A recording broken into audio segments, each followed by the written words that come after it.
Merry Christmas, everybody. This should be coming out around or somewhere near Christmas, so. Feels so wrong. What? What feels wrong about that? She has yet to defrost.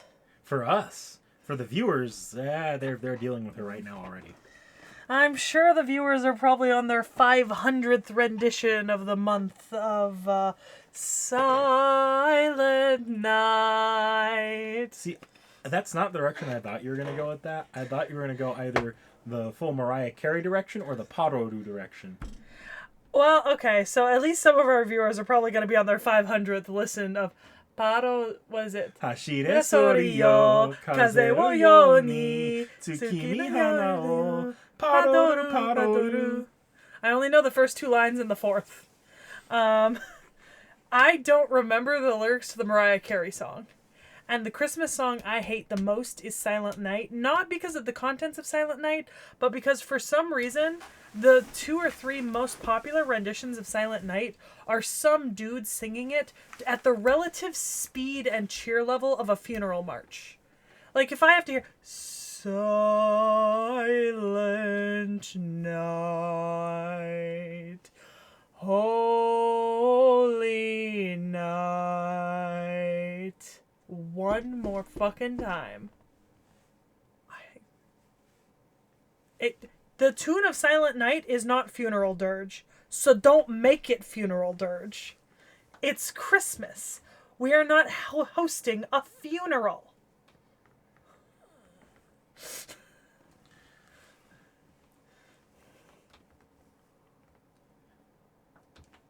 All right, then. Well, we're doing Captain Nemo and Noah today with a brief mention of Triton. Though this is Sekhie's chance to go off on Triton too, so I will absolutely let her. Guys, I don't have my ukulele on me right now, but Sekhie has made a severe and continuous lapse in judgment. Sorry. Look.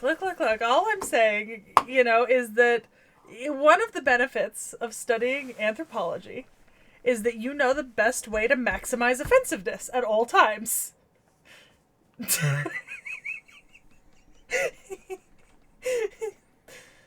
Knick-Knack does not endorse. Knick-Knack does not approve this message. I promise you guys, it was really funny. It was funny in the kind of way where I would never openly laugh at it online. I didn't comment on the video.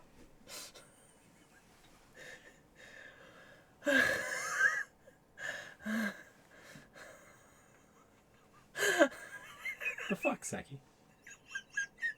It was really funny. And really topical. Here I was like, oh, you're playing a song. We're gonna have to cut this for copyright. And then I am graced with something I would laugh at under any other context. Yeah.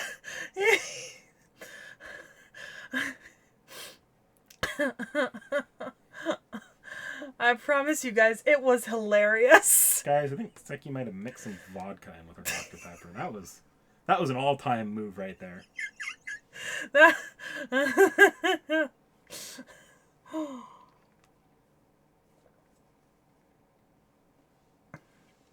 Okay. I'm gonna be honest, it was made even funnier when it took you a hot minute to remember why it was topical. So we're doing Captain Nemo and Triton and Noah. I don't know if Triton's a separate character, but we are doing Triton. Are we doing Libyan Triton or are we doing Greek Triton? This is an important question. Greek, as far as I know, but if there's correlations, it's fate. That's kind. They can they play fast and loose with that kind of stuff if needed. Lovely. All right, so it's been a while since we've had a literary character, isn't it? Hot minute, yeah. Yeah. So Captain Nemo, are a literary character. This is Jules Verne, 20,000 Leagues Under the Sea. The Mysterious Island, a couple other books, and then he's been used in fiction by a lot of other writers, right?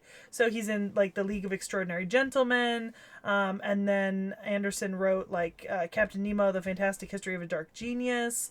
And there's kind of like a bunch of other properties that he's in, right? So people have used him as a character in a lot of different stories over the years. Once I actually personally read the source material, I like 20,000 Leagues Under the Sea. I like Jules Verne. Jules Verne's a good author. Yeah. I love 20,000 Leagues Under the Sea. I love Journey to the Center of the Earth. I like The Mysterious Island. I've liked every Jules Verne novel that I've read, to be honest. He's just such a fun... He's a fun writer, and he writes fun books, you know? Did you know, I don't know if you... I'm sure you know this. You've seen enough, like, YouTube, defunct land kind of content. Yeah. It's Disneyland Europe has like the whole Their Tomorrowland is Jules Verne. Yeah. So they have 20,000 Leagues Under the Sea where you're riding the Nautilus. They also have the Flight to the Moon, right? Mm-hmm. Which is another Jules Verne, right? Yeah. Oh my god, it looks so cool. Jules Verne's really good at being like a very imaginative sci-fi author. Not technical, but imaginative. Well, and it makes sense that in the French Disneyland, European Disneyland, which is in France, right? It makes sense that Jules Verne would be like the subject of Tomorrowland because Jules Verne is a French novelist. And I mean, his writing does very much fit into kind of that. Hot take, I think the Euro Disney Tomorrowland has the most cohesive theming because oftentimes Tomorrowlands just have a hard time figuring out what Tomorrowland actually means, and I think our current Tomorrowland in the Disney California park probably should take a note out of that. Maybe not Jules Verne, but like should pick an aesthetic theme like retro future or something like that. Yeah. Sort of like how Euro Disney did.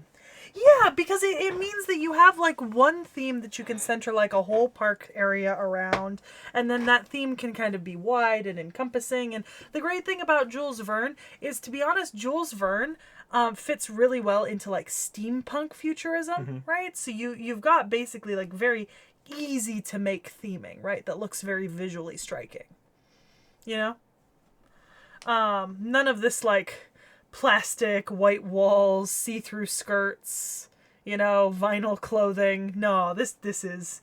No, that stuff would be retro future, which I think is still a cool aesthetic, it's just different. Yeah. It's like the Fantastic Four future aesthetic. Exactly. So anyways, Captain Nemo. So Nemo is a pseudonym. It's a name that he took on for himself. It comes from the Latin for nobody, which is actually, it's the Latin for no one, but it's the Latin which is based on the ancient Greek nobody, right? So it's based on Odysseus, when, Polyphemus is like, who are you? And he's like, I am nobody, who are you, right? So it's from Otis, and then that became, closer to Nemo, and then Nemo, obviously.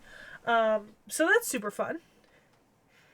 And it's entirely intentional, right? Like that. Yeah. This is not something that Jules Verne did just because he thought the name was cool. No, this is not this man's real name. Yeah, his real name is, in theory, Prince Dakkar, right? So Nemo is the son of an Indian Raja, right? Which we don't learn until the second book.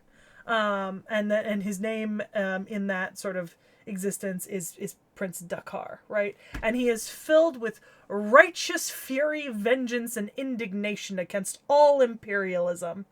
See, I love whenever an author names their character something ridiculous and it's not a real name. Fate's done that with Scandinavia Pepperoncino.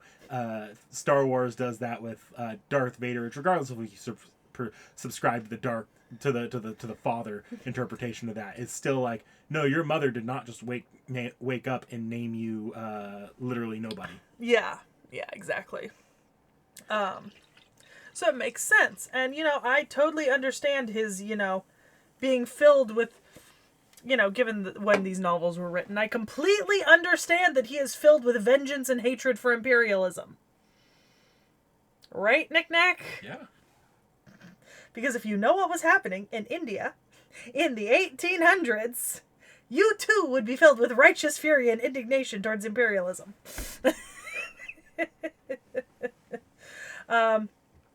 So a lot of Verne's writings do include lots of like anti-imperialist stuff, and he does like specifically mention things like the Indian Rebellion of 1857 and the Polish uprising of 1794 in the backstories of Nemo that he's written. Let's see. So, and the reason why he's filled with vengeance is because the loss of his wife and child, right? So, a very nuanced character already. We've got this character who's sailing around. Oh my god, the Nautilus. So, Captain Nemo sails on the Nautilus. The Nautilus is a submarine. Captain Nemo does not like going on land. He prefers to only go like onto land on like deserted islands and stuff like that. And so he keeps the Nautilus is very self-sufficient. It's not entirely self-sufficient, but it's very self-sufficient. And it's kind of like the Nautilus is just an amazing piece of technology. We're actually going to talk about that separately a little bit later because I know that's going to be relevant, you know? Mm-hmm. So, in 20,000 Leagues Under the Sea, right, which is his first novel, right? Nemo was not originally intended to be what he became, right? Like based on what we know from like earlier drafts and stuff. But originally he was supposed to be a Polish man who participated in the January Uprising, right, which protested the Russian occupation of Poland, and he was supposed to be in charge of sinking Russian warships in that conflict, and that was his original backstory. But he had his publisher Hetzel was like, you can't do that. You can't do that because you will lose the Russian book market, and this is relevant in the 1870s because French was the lingua franca for a time, and so French was commonly spoken amongst the nobility and upper classes of the Russian Empire. So the Russian Empire was a large part of the consumer book market for French published novels. Whereas no one in a French market is ever going to have an issue with you saying fuck the British. Yeah, or fuck the Russians, to be honest. Like, well, not the other way around. You know what I mean? Like, they're not going to care about Russian novels being published in Russian. But you don't have a lot of French being read in England. No. Not after the 100 Years' War. No, not happening. So, obviously the origin story for Captain Nemo was changed, right? So in The Mysterious Island, we learn that he is Prince Dakar. He was the son of the Raja of Bundelkhand, which would make him a descendant of the Sultan Fateh Ali Khan Tipu of Mysore, who was kind of famous in the 1760s to 1790s for the Anglo-Mysore War. And Mysorean rocket technology, which was a iron-cased rockets deployed for military use by the Indian military at the time. So during the Indian Rebellion of 1857, Prince Dakar, according to his backstory, lost his family and his kingdom, and he devoted himself to scientific research, built the Nautilus, and cruised the seas with a group of devoted followers. And basically, they gather they gather stuff from shipwrecks in the ocean, right? Like especially the Spanish treasure fleet that was sunk during the Vigo Bay, right? And then that's just what they do. They're scientific research. They're looting ships on the bottom of the ocean. That's what they do. Did you get it? I don't think so. But if you see it, get it. So, despite Nemo not really wanting to do anything with sort of like the politics and the world above, Captain Nemo does tend to help people who are in distress and need it. So he gives treasure to he gives treasure to a bunch of people participating in the Cretan revolt against the Turkish rulers. He saves either a Ceylon or a Tamil. It's a mosquito too. That's why I want it dead. It'll come back over here because it likes the light of my monitor.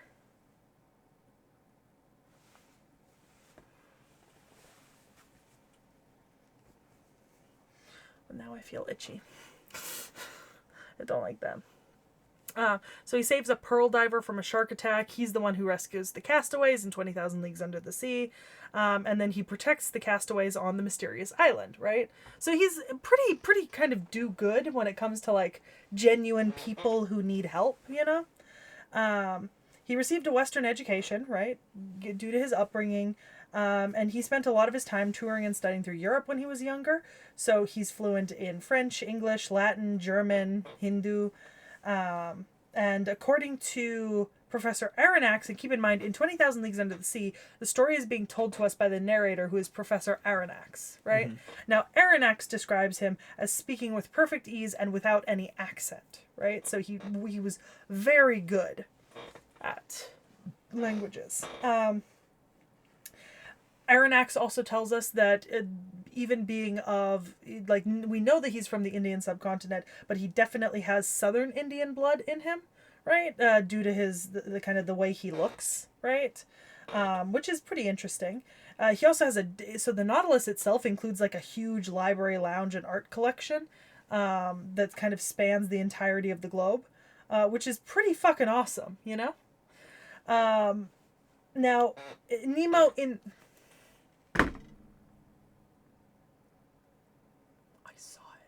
It like came like right here and then flew away. Fuck.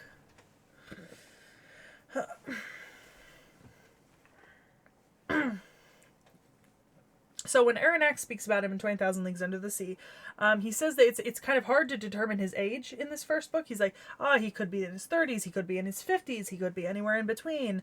But he was a very tall man, straight nose, broad brow, wide set eyes. And then we know in the mysterious island he's in his 60s. But there's a chronological discrepancy between what Jules Verne puts as the years that the 20,000 Leagues Under the Sea covers and the years that later stories cover, where it's probably a publisher's error or an error due to the fact that his publisher made him like change a significant portion of Nemo's backstory in 20,000 Leagues Under the Sea. But there's like a 12-year discrepancy as well, like between the two accountings, where one book posits that the events would have had to have happened like 12 years earlier than they say they are, or 12 years later, like one of the two. So he doesn't like going on dry land unless it's like a desert island or Antarctica. He prefers to use almost everything from the sea. And he likes to sink warships, which he does not view as a violation of international maritime law because he says it is self-defense and terrestrial laws don't apply to him. But I mean, like, if he doesn't live on land, is he wrong? Like, if he lives his life in international waters, is he wrong? He sounds like a sci-fi pirate, like of a very like a Jules Verne sort of idea of sci-fi, like the steampunk. It is Jules Verne. Yeah, that's what I mean. You said he sounds like a Jules version. Not like a pirate, like high seas Davy Jones locker thing, but there seems like. It sounds more like the romanticized pirates, just in a different setting, in the Jules Verne setting. Oh, okay. The way that you said it made it sound like you didn't think it was Jules Verne writing. Okay. I'm trying to like use words to distinguish it from like okay. Pirates of the Caribbean kind of pirate. So if you remember, I mentioned that he's followed by a crew of like loyal followers, and we know that he cares for them greatly because he does mourn them like fairly heavily when they pass away during the giant squid attack and such. And so he's not often angry, right? But he does get very mournful and sad, and he grieves the loss of crewmates. He's also pretty courageous, according to Aronnax. He takes the lead in fighting just about everything. And is willing to do like very dangerous things like consecutive shifts and stuff to save like his crew and other people from harm. And Aronnax also says that he discovered Atlantis, which is, you know, I mean, that makes sense. Then we know that Nemo also was a pretty damn good engineer and manufacturer because he designed and built the Nautilus himself, right? That includes the propulsion, the navigation, and then he's able to navigate some of the most difficult like underwater places, right? Things like the Isthmus of Suez, the fictitious tunnel that he finds, and he's able to go under the Antarctic ice barrier and such. So incredibly good seaman when it comes to his own ship, knows it in and out, and built it, right? Like conceptualized, designed, and built it. And we're certain this character is not based on James Cameron, right? Are we absolutely certain that James Cameron isn't based on Captain Nemo? No, not even a little bit. Okay. I'm not sure. Okay. He also, according to Aronnax, he also has an incredibly exhaustive knowledge of marine biology, right? And he's a polyglot, so it's not just French, English, German, and Latin, but he also knows Malayalam, Telugu, Kannada, Tamil, Hindi, Greek, and he invents an entirely new language that he and his crew use to communicate, right? So he's a polyglot, and he's like basically one of the best marine biologists that Aronnax has ever come into contact with, right? Like that's why he becomes friends with Professor Aronnax. He also loves the fine arts. He has a huge collection of like pearls, seashells, marine items, and it's so funny because Aronnax is kind of like, oh my god, like not even anywhere in Europe can you find a collection of pearls and other underwater valuables as amazing as this. But even though he has all these like amazing things, he has a pretty simple room on the ship. Like this is all kind of available to public, which is very egalitarian and equality driven of him, and I appreciate that deeply. You know, he could hide that away, and he doesn't. But he's also incredibly wealthy, because according to Nemo himself, he could pay off the entire French $2 billion at the time national debt out of his personal fortune alone, which I do not doubt for a single instant if he's been raiding Spanish treasure ships. Because fun fact, right? You know what some of the Spanish treasure ships that were sunk on the way back to Spain carried? Platinum. Pure platinum.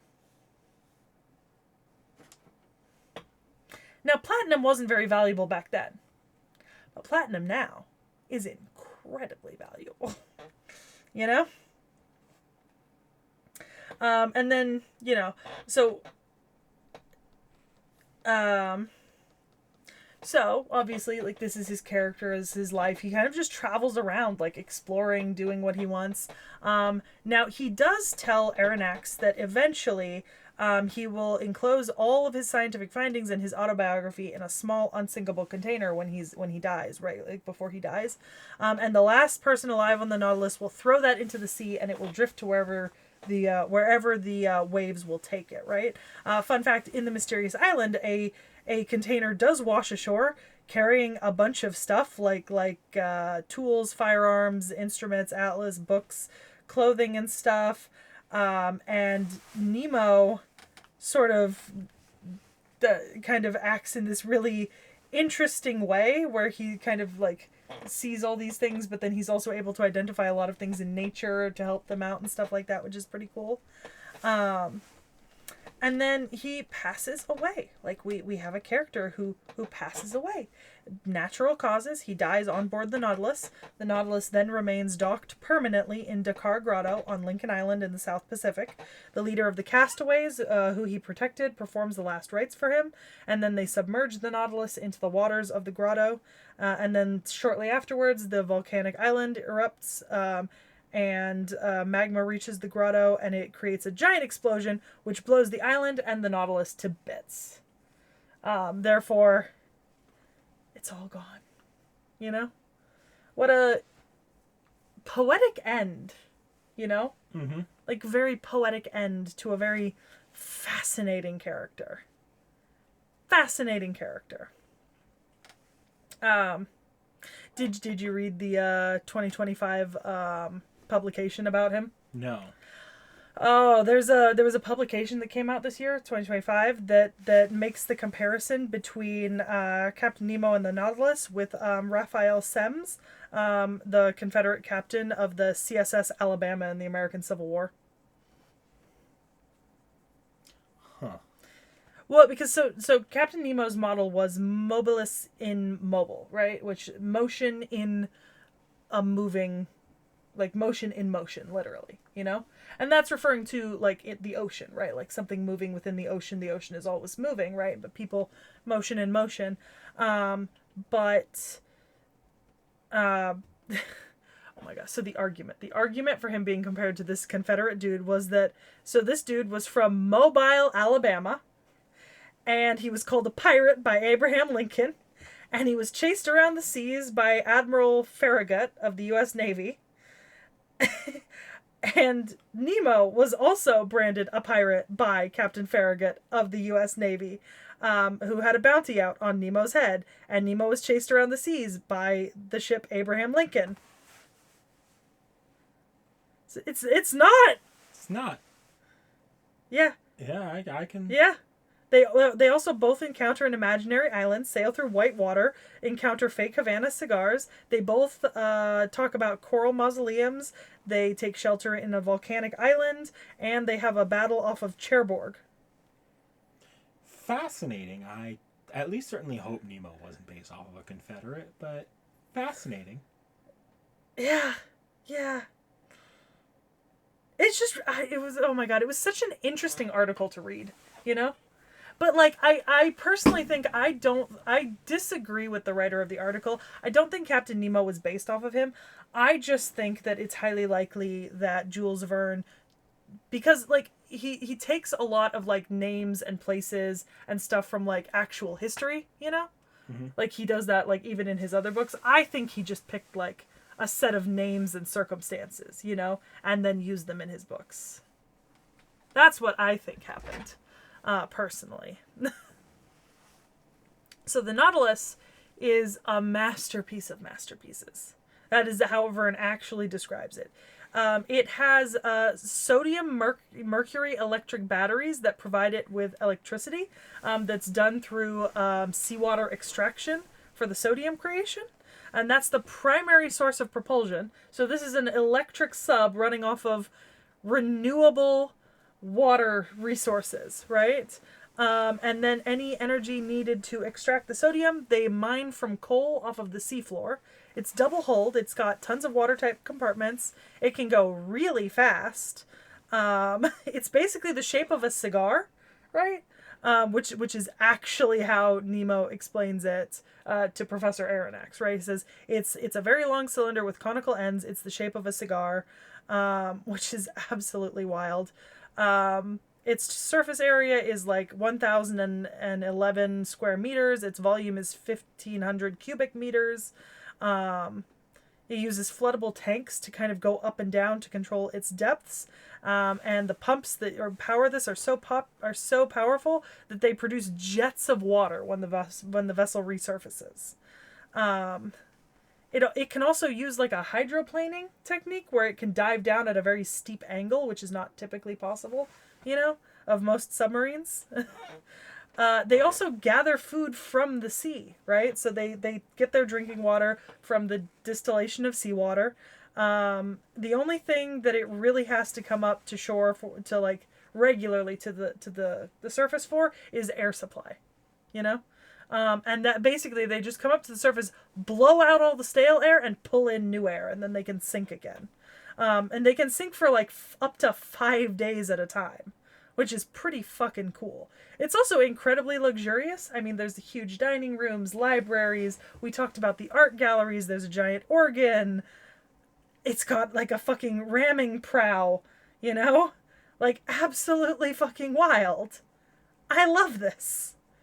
This thing is fantastic. So it's actually named after Robert Fulton's submarine, the Nautilus. And it's also partially inspired by the Plonger, which was a model of submarine, which was shown off at the Exposition Universelle in 1867. So it was 3 years before he wrote the novel. He would have seen this thing, which is pretty fucking cool. Also, remember we were talking about the CSS Alabama and SEMS. Yep. So this is unrelated to the 2025 article, but Birkenhead, England is in theory where both were built. It's the same shipyard where both the Nautilus and the CSS Alabama were built, supposedly. Oh God. That was not the mosquito, right? I didn't see it. Okay. I just thought I felt something. God, I hate that. And then once again, the Nautilus appears in a lot of other media sources. 'Cause why wouldn't it, you know? Yeah. Like, why would it not? It's iconic. Exactly. Triton. So, Triton's such a funny thing to pick here because mythologically, Greek Triton is the son of Poseidon and Amphitrite, right? So he lives with his parents in their golden palace, and he's like the trumpeter or the herald of Poseidon in most myths, right? He's represented as a merman, so he's not anthropomorphic. He does actually have a fishtail, and the word Triton comes to be used colloquially for just mer people, right? A little bit later in sort of ancient Greek history. So they actually just start using the word Triton to mean men with fishtails, you know? Triton's also, there's like a Libyan sea god encountered by the Argonauts, right? Called Triton, but they're two different figures mythologically. Like two entirely different figures. So Triton, according to the T.H.E, so he was the ruler of the depths of the sea, right? Like the deepest parts of the sea. But he's also cerulean in color. Like he is physically like blue. And his trumpet can raise and calm the waves. Which is, you know, pretty fucking cool. But I mean, son of Poseidon. Of course this is like things that he can do. Interestingly about Triton himself, when we talk about this, is that Triton duels are really famous in Greek and Roman iconography, right? So in Virgil's Aeneid in Book 6, Triton kills Misenus, the son of Iolaus, by drowning him after they were challenged, after he challenged him. Heracles wrestling Triton is a pretty common piece of iconography. Sometimes the motifs are mixed up with those labeled like Nereus, the old man of the sea.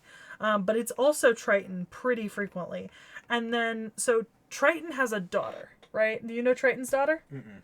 Triton's daughter is Pallas. Pallas, Athena's best friend. And then according to Pseudo-Apollodorus, right, Athena has the epithet Tritogenea, right, which means daughter of Triton, and it refers to the fact that either Triton pseudo raised her, right, like he acted as a second father because he was Pallas's father and they were very close, or that it might have been that when Zeus's head was split open and Athena was born, it was in the vicinity of a body of water that Triton was controlling. And so Pseudo-Apollodorus credits him as like a pseudo-father of Athena.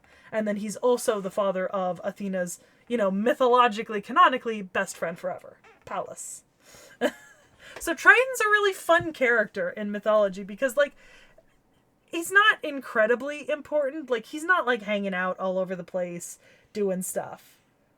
But he's notable enough, you know? Like there's a lot of iconography of Triton out there. Exactly. A bunch. Yep.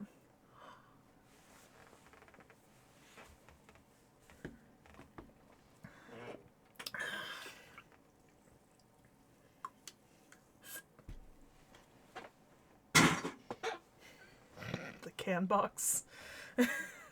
I gave up. I got the idea from you. I was like, I just need a box for all these fucking cans, you know?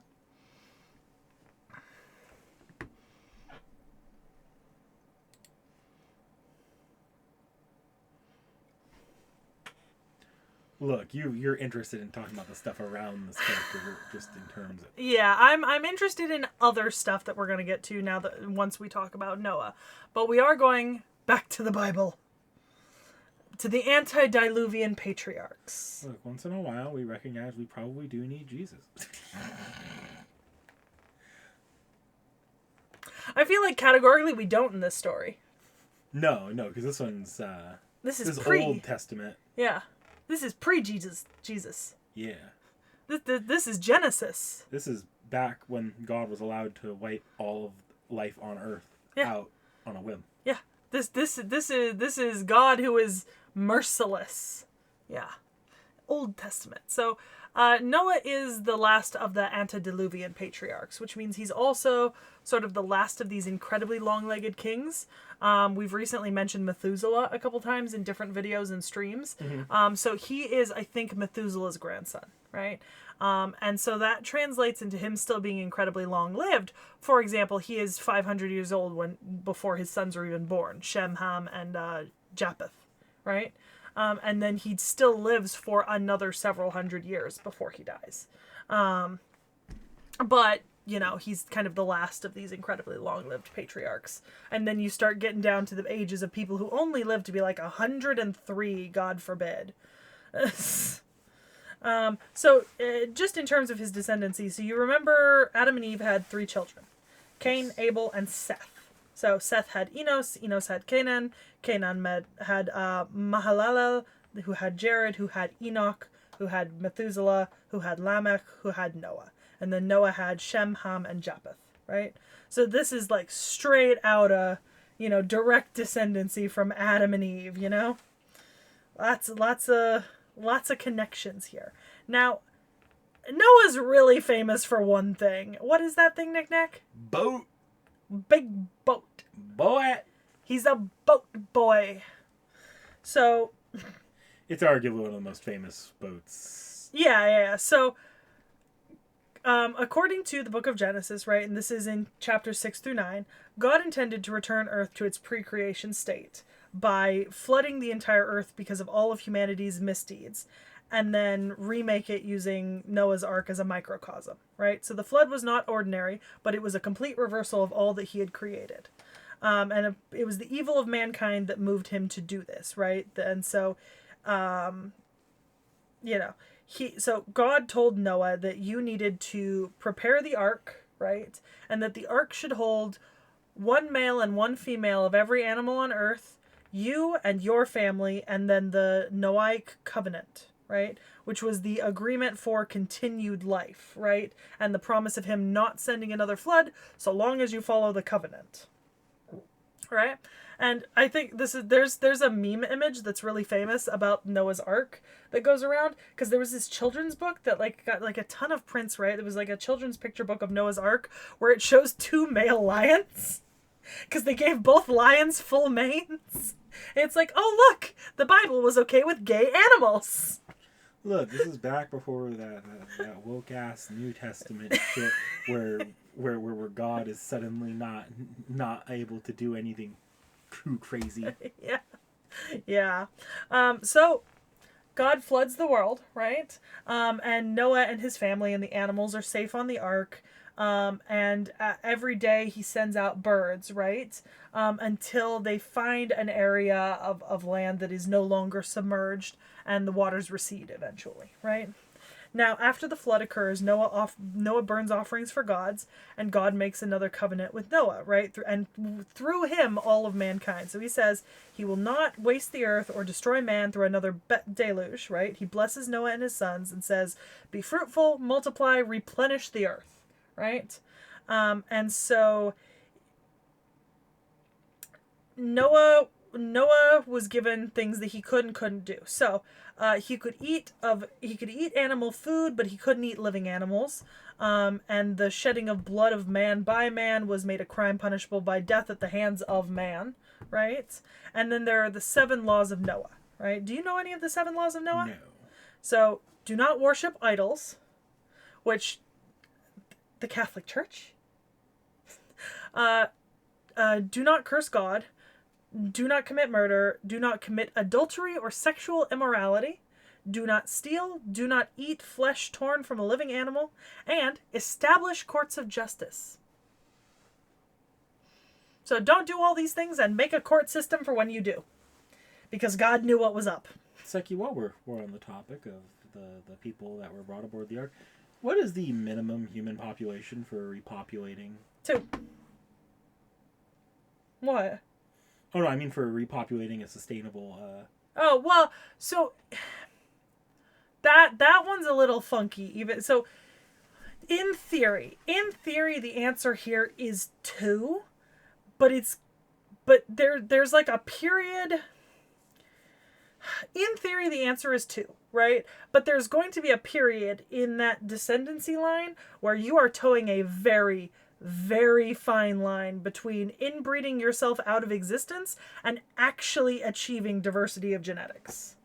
like, I think in theory it probably is possible to, because like there is like genetic mutation and stuff, right? So it is in theory possible to take from like two people and manage to repopulate an entire civilization genetically, but the problem is you have to survive those first like the first set of generations without so much inbreeding that you become infertile and actually develop as much genetic diversity as you can, right? So like, for example, you would not have the option to like let's say you had like, let's say you get to a point where there are like 30 people on Earth, right? And of those 30 people, 3 of the men have like horrific like genetic defects or something, right?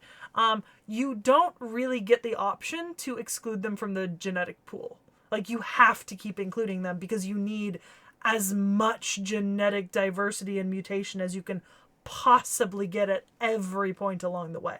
But that's not actually a problem in Book of Genesis, as you know. Like they figured it out. Yeah, this is not actually a problem. I just wanted to bring it up for comedic sake. Yeah. I think logistically it's not it's probably not technically possible, right? I think that if like, you can do this in a very controlled setting, right? Like zoos do this sometimes when they're trying to repopulate like a species. In theory, you could do it in a controlled setting. But in a controlled setting, I mean, you're managing the genetics, you're making sure that everything's kind of going to plan. Humans couldn't do that on their own. So it is, in theory, possible, but I think practically it's not possible. You know? Mm-hmm. Yeah. At least that's my take on it. And then secondarily, it's the curse of Ham. So Noah is the first vintner. He becomes a farmer after the flood, and he plants a vineyard, and he makes the first wine. And then he drinks the wine and gets ragingly shit-faced. And so the story goes that his son sees him uncovered within his tent, right, Ham. And because of him being seen uncovered in his tent, he curses Canaan, right, with the curse of Ham. Now, there's some interesting debate here because pretty much universally, every single religious scholar has agreed that Noah gets a pass on drinking himself shit-faced. Like, it doesn't, he doesn't have to, like, suffer for this, like, in terms of, like, sin and morality, because he didn't know, because no one had ever made wine before. So they're like, he could not possibly have known or knew how much to imbibe, and therefore what he did cannot be a sin. Which is... Okay. Excuse your little patriarch. Sekhie, that just means if you want to not be judged as a sinner, what you need to do is you need to invent your own drug. Yeah, that's true. Because then if I don't know what it does, I can't be judged.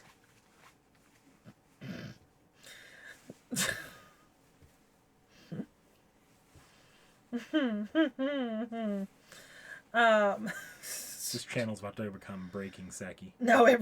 I'm kidding. Oh. Anyways, then Genesis goes on to talk about the Table of Nations, which is the descendancy of Shem, Ham, and Japheth across the earth, right? And it's just, their descendants and where they settle and what they call themselves and such, which is not all that important for us, I think. Correct? No, not at all. Now, flood mythology narratives. So, almost every single culture in the world has a flood mythology narrative, right? Everyone has a great flood. This is incredibly common. This is not just happening like just this once. And no, every single religion did not get this from Christianity. Everyone has a flood myth. There's a flood myth in the Epic of Gilgamesh, right? So there's the story of oh god, what's it called in the Epic of Gilgamesh? It's called Atrahasis. Yeah. So in the Epic of Gilgamesh, it's called Atrahasis, and that's inside of the Epic of Gilgamesh. So I mean, you've got one at a very early point in history, then, right? And then the Deucalion in Greek mythology is warned of a flood by Zeus and Poseidon, so he builds an ark, staffs it with creatures, and then eventually, after they survive the flood, he sends out pigeons to find out about the world. The bird returns with an olive branch, so he knows that there's land, and then they make land, right? So Deucalion, very much the same. That's exactly the same story as Noah, right? That's not even all that different. And then you also have in Zoroastrianism, you've got Yima, who's ordered by Ahura Mazda to build a subterranean enclosure called a Var, where he gathers plants, animals, and humans for a function similar to that of Noah's Ark, preservation in the face of, destruction. So you've got that as well. And then additionally, just even outside of that, let's see. So in Hinduism, we've talked about this before, but in the Puranas has a flood myth. It's called the Manvatara Sandhya, and that's where the Matsya avatar of Vishnu warns Manu, the first man, of an impending flood and tells him to build a giant fucking boat. In a different form of Zoroastrianism, Mazdaism, Ahriman tries to bring drought upon the world, and Mithra, which we've talked about,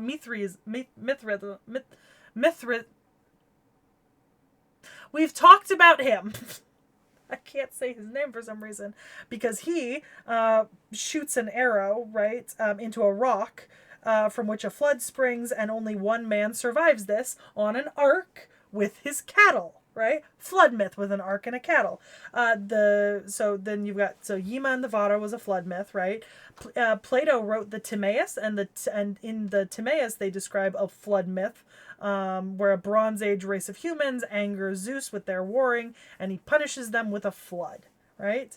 And then, I mean, before you think that this is maybe just a European thing, the Cheyenne, the Blackfeet, the Hopi, the Apadosipikuni, the Amskapipikuni, the Sisika, and the Kainai all have flood myths about the waters of the world rising to the top of the pueblos and washing everything away. So even across the Americas, there are native flood myths from almost every single culture, right? And not to be that person, but that's because we were coming out of the end of the last great glacial period. The Earth has consistently gone up and down in temperature. We have periods of glacial freezes, and we have periods of melts that cause huge floods all over the world. That is just the ebb and the flow of the way that the Earth turns and works. Fair enough. Everyone has floods. Oh, I was going to mention something. Tiamat, right? So actually, talking about the Mesopotamian flood myth, right? Mm-hmm. So in the Mesopotamian flood myth, the flood is attributed to Abzu. Abzu is the primordial ocean underneath the earth, right? The ocean of creation. And Abzu is married to Tiamat. We've seen that in Fate. Yep. So, I got a lot of tabs open. You got a lot of fucking tabs open. We're not starting with Nemo here, or Noah. Yeah, we've got ground to cover first, because there's a lot to go over here. I mean, I had a lot to go over. We're going on 50 minutes at this point. I know. And I was really brief. I could have been so much more verbose. Aren't you glad? Look, put it this way. My first line here is this is not going to be a comprehensive dive. No. But also, this is not a lot to go through. The funny thing is, at some point in time, we're gonna have to do one of those things where we combine my tabs with your tabs on one of these videos, and just let the viewers see the sheer chaos that is me doing any level of research for these videos. Because it is anxiety inducing. So before we cover Nemo, we do need to cover his master in FGO. Okay. Again, it's not going to be a comprehensive dive into her, because we would be here forever, but I'm going to cover the 3 prominent forms to explain her character here. Oh, melty blood. Yes. So Oh. this part's actually probably going to be very nice for Sekhie, because you'll be starting part 2 of FGO soon, and Shion here is a very relevant character to part 2. Oh. This is our main heroine for the sequel of the original Tsukihime, Melty Blood. Mm-hmm. She has yet to make an appearance in the remake timeline, but in the original timeline, she is the adoptive daughter of Zepia Eltnam Oberon, aka the Knight of Wallachia, if you remember him from our Vlad video, Yes, as I well do. as his character being in the Atlas contract books for Elmaloy. Yes, I do. So she's also the twin sister of the Atlas mage that created Ronnie, if you remember her from recent videos. Yes. Because I love Ronnie. Lots of connections here. Yeah. But Hey, you see that connection to Ronnie? What about that Hindu flood myth, huh? So, due to an operation gone wrong, she ends up becoming a dead apostle, stuck mid-transformation, only holding it back due to her own knowledge of magecraft. And so she spends pretty much her entire time in the series fighting her vampiric urges. Not helped by the insistence of her adoptive father, the Knight of Wallachia, who wants her to become his successor.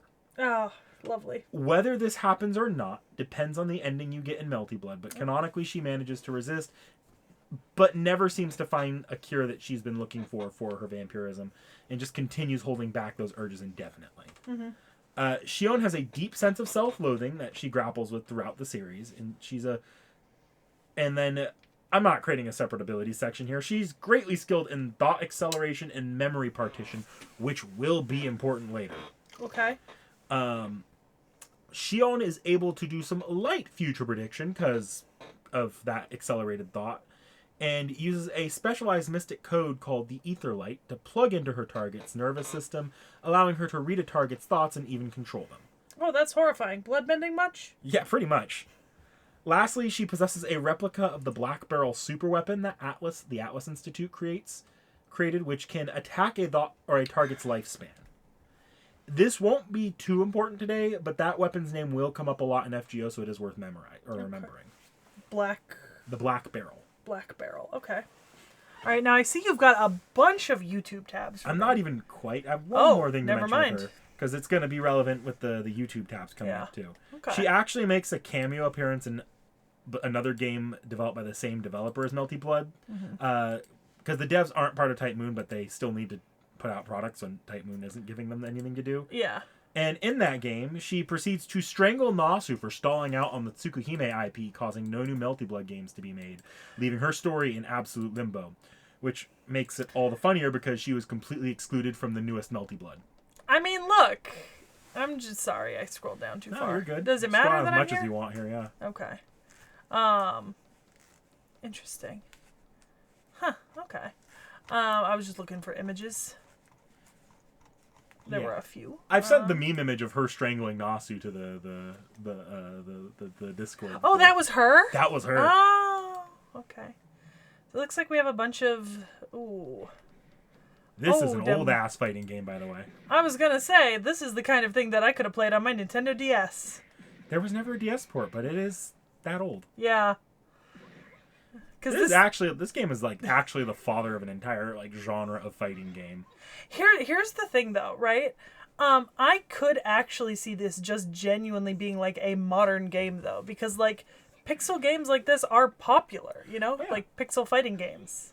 It is. You're gonna see what the developer put out more recently, and you've seen Melty Blood Type Lumina before. Yeah. But this is just her beating on. Yeah, her a different super version of her. End. It's just a recolor. They're both different. Okay, They're both alt colors of her. But yeah, okay.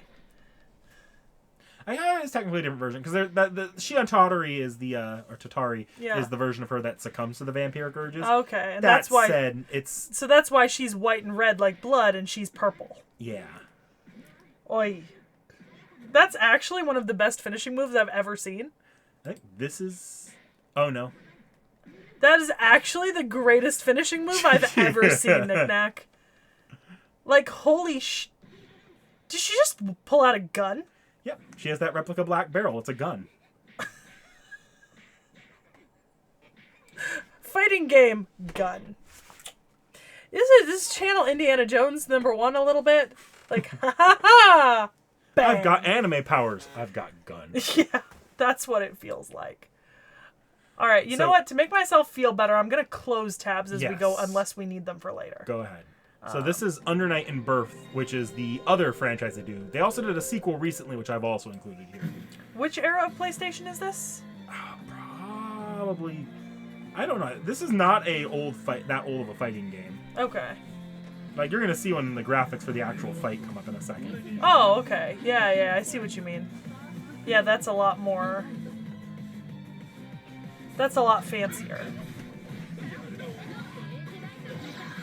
2012. I still love martial arts, gun. There's just something about putting a character with a gun in any fighting game. You know what I mean? Yeah. Like, it's automatically somehow fantastic. You know? Mm-hmm. Is she gonna do the same flipping suplex thing? I don't know. I hope so. We're just gonna have to stick around and find out. Because now... Gun. By the way, finding God. like these combo... There it is! Yes! Finding these combo videos online for fighting games is annoying because there's not a lot of animation showcases for fighting games. There's a lot of, here's how you play this character in competitive. Which isn't quite what I'm looking for. It's like Forklift Lady, but with a gun.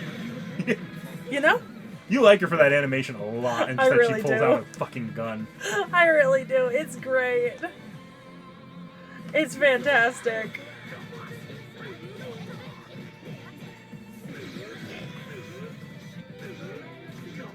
By the way, the ether light is that string she's been spinning. Yeah, I figured.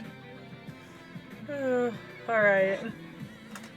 I don't think we need to watch the whole 4 minutes. We definitely don't need to watch the full next video. I literally just pulled up to her super, and this is the newest game. Okay.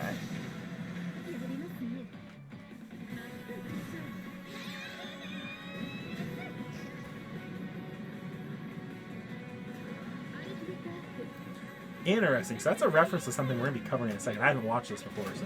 Well, that's one of the coolest things I've ever seen in my life. Good, because we're not quite done with Shion and the Tsukuhime timeline. Hang on, I got more videos. Oh, no, I don't. No, there's still more videos coming up, though. So, why didn't you give me Osiris to talk about? Because this isn't really Osiris. It's just one of those. We're pulling out... And you secretly didn't want me to sit here spending 2 hours talking about the history of Osiris in mythology, did you? Exactly. Because we both know that's what would have happened. So this is Dust of Osiris, a potential alternate future version of Shion that was created using the Knight of Wallachia powers. After his death, this version of her succeeds him as a dead apostle ancestor, taking up his former seat and becoming the final boss of one of Melty Blood sequels, Actress Again. Her goal is to destroy humanity, but in the process create virtual records of them, since it's inevitable that humanity is going to destroy itself. So why not just accelerate the process and make sure that it's kept recorded?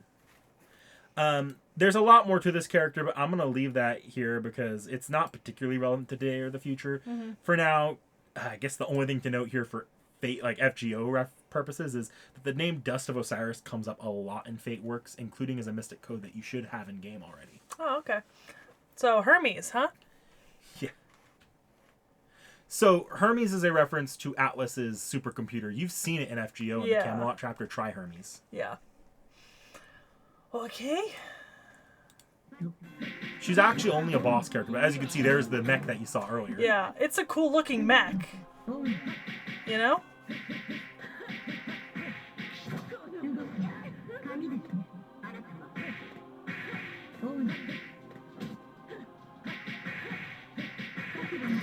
Oh, I am not watching 15 minutes. No, you don't need to. Okay. So this is the part that's most relevant to today's video. The actual master of Nemo, Shion Eltnam Sakaris. The name difference is just because Adalacia is a bit of a title name given to the head of the Atlas Institute. In FGO, she's yet to take over in any Fate timeline.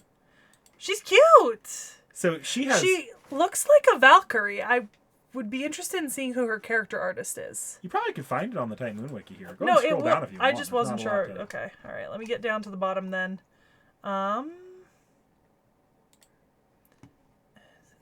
Oh God, hold on. Oh, so this is just...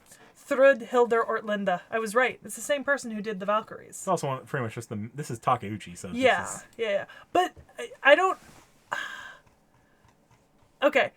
I realize that this is not like the correct word for it, but that's a saber face, but for Valkyries. That's a Valkyrie face. Like, it just is. Takeuchi has a style, a Yeah. few styles he likes going back. Yeah, but I like it. I also just think she looks really cool, you know? Like, genuinely. I would love if this was my character in FGO. So, You know? I'd play as this. fair enough. So she actually, I don't know if you saw, she has you can see her I as a did see child the child, too, so, and yeah. her child is very cute. But you also see that other one there. So she has 2 roles in Fate timelines. One I won't go into much today is it's the less noteworthy one, is that we've seen that younger version of her appear in the Elmaloy series, dealing with events of that ongoing storyline. More relevant to today, though, is her FGO version, who is... I think I might have seen something I wasn't supposed to. Perhaps. Maybe I should go looking through images if she's going to be relevant in a future chapter. So...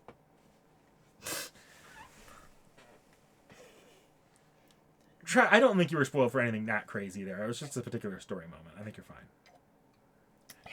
But I think I'll just just to be keep safe. away from the extra art unless, outside of what we're going to see here. Because I'm assuming we're going to... It's just like, you should see some CEs and stuff. Yeah, right? there's... Oh, ooh. We'll get back to that later. Yeah. Well, you can keep talking. I'm going to look at the art that I can look at, you know? So, Xion, using her abilities, saw the invasion of the alien god, the mysterious villain of Part 2. Xion would try to get the help of other Atlas mages, but quickly found that every other mage in Atlas was already working on dealing with other apocalypses that they knew were coming, because impending global doom is just that common in Type Moon. So, what's up? That's the Japanese castle on top of the pyramid, on top of what's it, the Bathory's palace. It's probably not going to come something. up in the next updates video, but you want to know where that thing is right now currently? Where? It's on Mars. It turned into a rocket ship and landed on Mars. I'm sorry, I was looking at it, I was like, oh, that's a cool setting, and then I was like, oh, look, pumpkins, something with Bathory, and then I was like, I remember you showing me an image of this castle on top of this pyramid on top of this castle. So, because she had no help, Xion takes steps to stop this coming apocalypse, and she takes it into her own hands. And the steps she takes are, she builds 2 of Caldea's most useful tools. The first is Caldea's supercomputers, Trimegastus, and later the more advanced second version. These are recreations of the Atlas supercomputer Tri-Hermes, which, again, from Camelot, Sherlock's exposition device. Yes, I remember. The second tool was the creation of the Paper Moon, which you'll remember from the Durga Kali video as another supercomputer-like device that's meant to oversee Caldea's travel through imaginary number space. We love a tech girly. Yeah. We love a tech girly. Afterwards, she would disappear to the 3rd major headquarters. Is that why you wanted me to play that event? Which one? Paragraph 2. Oh, that's gonna come up in the that's its own thing in the Elmaloy series too. Like the Elmaloy series does these characters from the event were brought into the Elmaloy series because it's the same author. But yeah, she disappears to the 3rd major headquarters of the Mages Association. You'll remember the 3 branches being the Clock Tower, Atlas, and then the Wandering Sea is the one she fled to. Because it was able to avoid issues that will arise in Part 2, being one of the few untouched places. Yeah. There she negotiated a temporary residence for herself in Chaldea, where a new Chaldea location known as Novum Chaldea was set up. I won't spoil events from there on, but she inevitably meets with the main cast, and prior to that, she summons a servant to help her. Yeah, I see the Part 2, the Lost Belts, because I recognize most of these by name at this point. So, she does this by using her own skills with memory partition to pull off the same technique that Moriarty does in Shinjuku, merging 2 spirit origins. The first was Captain Nemo, and the second was Prince Triton. Okay. This created the servant that we will know as Nemo. You want to take a crack at the class? Is it a Void? Does he have Voyager of the Stars? Or whatever? No. So he's not a... Okay. Nemo. Is Nemo a rider? Yes. Because of the Nautilus? Yes. Cause like here's where I get to make an admittal. I know what Nemo looks like, right, already. I know who Nemo is, and I know what Nemo looks like, because Nemo is prominently featured in Summer Melusine's NP. And also, when I was playing through one of the two events that I skipped through, either Ashvatthama's or I think it was probably Ashvatthama's, but I think it also came up in Satanta's. Nemo was in a bunch of the cutscenes. I think there's gonna be a lot you aren't expecting. No, I'm just saying I know what Nemo the servant looks like. Well, let's go into Nemo then. Yeah, unfortunately, you know. So meet Captain Nemo. I'll Actually, flip over here for that YouTube video should probably be further back. this one. Yeah, click into that for a second. It's Nemo servant. Yeah, move that back. Where? Behind the next set of Type Moon wikis, including the one after that. Like up to the next YouTube video, right in front of it. All right.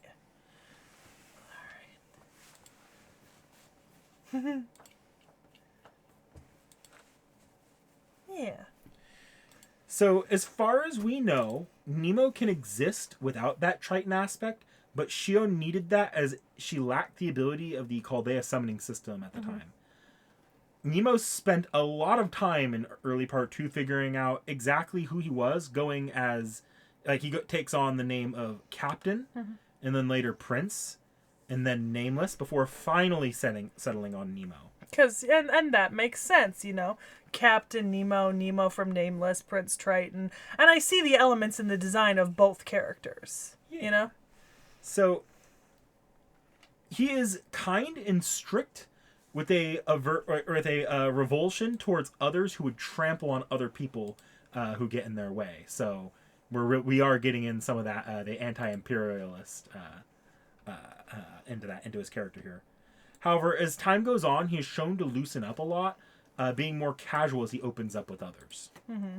Thanks to memory partition, he's actually able to create an entire crew based on his own personality traits and manifest them as individuals who can run a ship. And oh boy, does FGO love these guys. It is notable for these guys that if one dies, Nemo cannot just recreate them. They are pretty much lost for good for this summoning. But he doesn't like sharing that if he doesn't have to, so let's quickly get into them here. And these are some of the other Type Moon tabs, so you can go through these before we get into abilities. Okay, so that's these things. Yes, so we have the Nemo Marines. These are the workforce of Nemo's operations. There are 12... They're so cute! There are 12 similar yet distinct Nemo Marines that perform tasks assigned by Captain Nemo.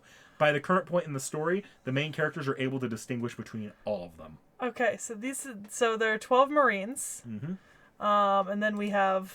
Meet Nemo Baker. Oh. The most important member of the Nemo series, she manages the cafeteria working alongside our usual kitchen suspect servants.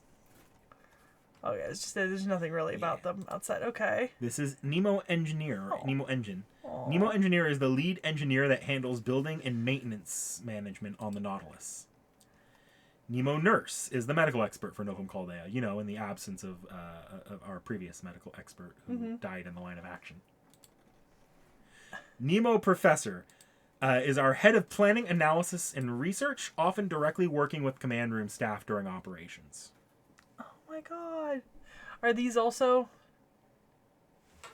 So that's going to get into the ability. You can get into them if you want, though. It's still fun.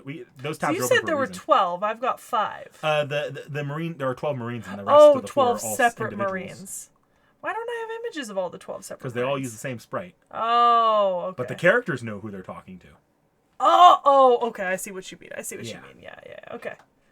If you want to go into the...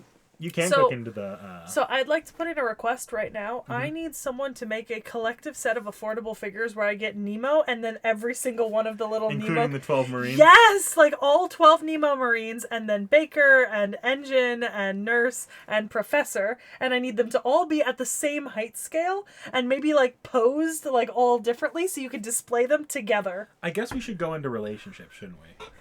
That'll be back here, won't it? Yes. Okay.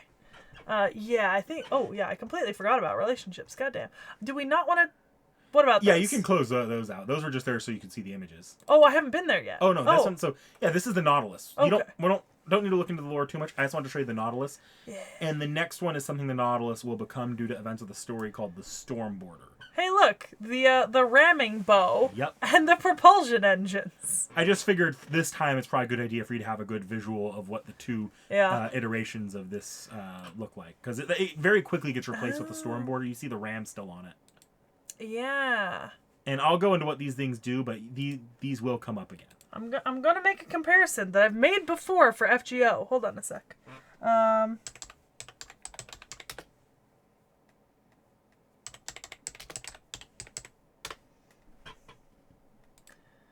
going to make a comparison I've made before. Look, I'm not going to discount these comparisons because there's a not zero chance. Nasu's a sci-fi nerd as much as he is a history one. Yeah. If not more so. Yeah. I'm just saying. Alright, so now we should go back into relationships. Okay, now I close these? Yeah, go ahead and close those. Okay, and then back over. Find the relationships. Oh my goodness. There. Oh, it's because they're always, you have to click it. Oh, God. Yeah, Nemo's a member of the main cast. Yeah, I know. If you need me to read some of these, I can read some of these. All right. A ship's captain has to provide stability. Only being competent in crucial moments is more for adventurers than voyagers of the sea. But then again, that's probably why that guy's so appealing to the Marines. I feel like I used to be a bit cooler. Am I tangled in seaweed? Like a flying fish born of grass and a fierce captain like an orca, I wouldn't want to be her enemy. I cannot condone piracy alone. If you encounter me at sea, you'll have to reflect accordingly. Bartholomew's prudence makes him really reliable. He's good-looking, considerate, and has good taste when it comes to naming vessels. So, why is he such a disappointment? I'm not mad, I'm just disappointed. That's the feeling. Your conviction is commendable, but your actions I cannot condone. Honestly, I would pay good money for you to put Nemo and Columbus in a boxing ring. And just let Nemo go to town. Because we both know, you know? Yeah. Whoa, Canis is here. No, we don't like them. They're crude, they're loud, and they don't clean up after themselves. I know, I'll just swap that spear with a mop next time. Because Triton doesn't like Canis. Okay, that makes sense. Having too much love is very difficult. I think one is enough for a destined partner. Huh, so that's Orion. The rumors were true. He's super beefy. Damn, that's a dream. That's the dream. If only I had a male body. Oh. I'm learning so much from... I like that some of these relationship lines are specifically from one of the crew members. Yeah. I'm learning so much from Da Vinci, the Shadow Border, and the Nautilus. Now that our team has covered both land and sea, our next goal will be to take to the skies.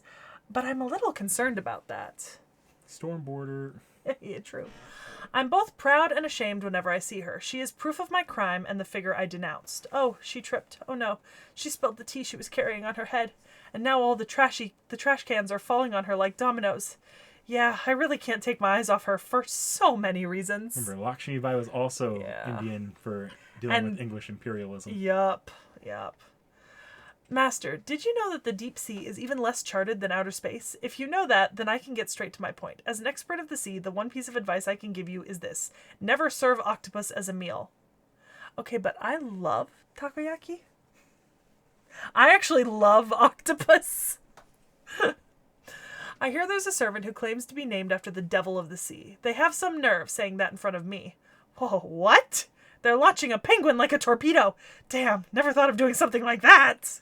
Lambda Meltros was in one of the events in main interludes, and at the time there was like a bit of like a battleship mechanic you do where you grinded out ammunition for basically your battleship gun. Yeah. And what you could do is you could fire her and her penguins. Oh, I love that. Blank spots. I don't know what it is, but I felt a shiver down my spine. I feel like I'm a giant tuna laid out for auction or a sardine on a platter. Huh? She's a nun who turned immortal after eating a mermaid? Okay, we're bailing. The deep sea is a world that is more difficult to observe and investigate than outer space. There exist organisms that are not yet common to mankind. I have seen a variety of life on the ocean floor. The giant jellyfish Basileus, which can no longer be called anything more than a power plant. The giant species of Moor kraken living since time immemorial, none of which led to battle and barely managed to break free. That's the same thing. If something goes wrong, call me. I'll help you even if I have to launch all my quantum torpedoes. Okay. So Van Gogh's here too. I'm relieved since both she and I have ambiguous presences. I do hope you can be her anchor so she doesn't turn to foam and disappear. Oh my god, I bet Nemo and Van Gogh would be just the cutest together. So Nemo was introduced long before Van Gogh, but the first playable appearance of Nemo was the same chapter Van Gogh was introduced in, so they do get a lot of screen time together. Good. I can't wait. Kukulkan may look free-spirited and uncontrollable, but on the inside she's very sensitive. She was the first to come to me to apologize for attacking the storm border, but even after that she still gets depressed in front of me. It's true that I was sunk once by her, but I was rescued after that, so I don't worry about that. Oh. Yes, Protea and I are swimming buddies. Big creatures are not uncommon in the sea, and I like Protea's swimming style very much because it's gentle to the fish. Sometimes we also play like kaijus. Gah! Oh, but be careful with the altars. They're a little mean, okay? We've met a few scary ones, too. I so desperately need just a little animation of King Protea and Marine, like having playtime in the ocean. You know what I mean? Funny, yeah. I want to see them play kaijus. Tenochtitlan is always challenging me to compete with her. I wonder why she sees me as an enemy. A rivalry over superior construction. She just can't ignore me as a competitor. I get it. If that's how it is, I have to take it seriously too. Both Tenochtitlan and the Master. The border doesn't even transform into a humanoid form, much less combine. Ah, that girl. Why does she think of the border as the only enemy? There are others, like Odysseus and Mistress Europa's, aren't there? The storm border does a lot of things. It does not yet transform into a giant mech. Unlike Odysseus's horse. Yeah. Okay, reporting in. At Melusines' request, we've installed a rotating catapult on the storm border's deck. Yes, Scion and I did it. It didn't show on his face, but I think Captain is also secretly excited. Aircraft carriers are so romantic, after all. So, presumably then, that thing that Melusine is using in her summer form is the Stormborn? Yes. Okay, alright. Yeah, I was wondering. She's directly using a piece of Chaldea equipment to launch from. Okay, I was wondering. Alright. So I think you've got abilities for me. Yes. Go ahead, I'll get there in a second. So, Nemo does not simply get summoned with the Nautilus, unfortunately. One does not simply summon Captain Nemo.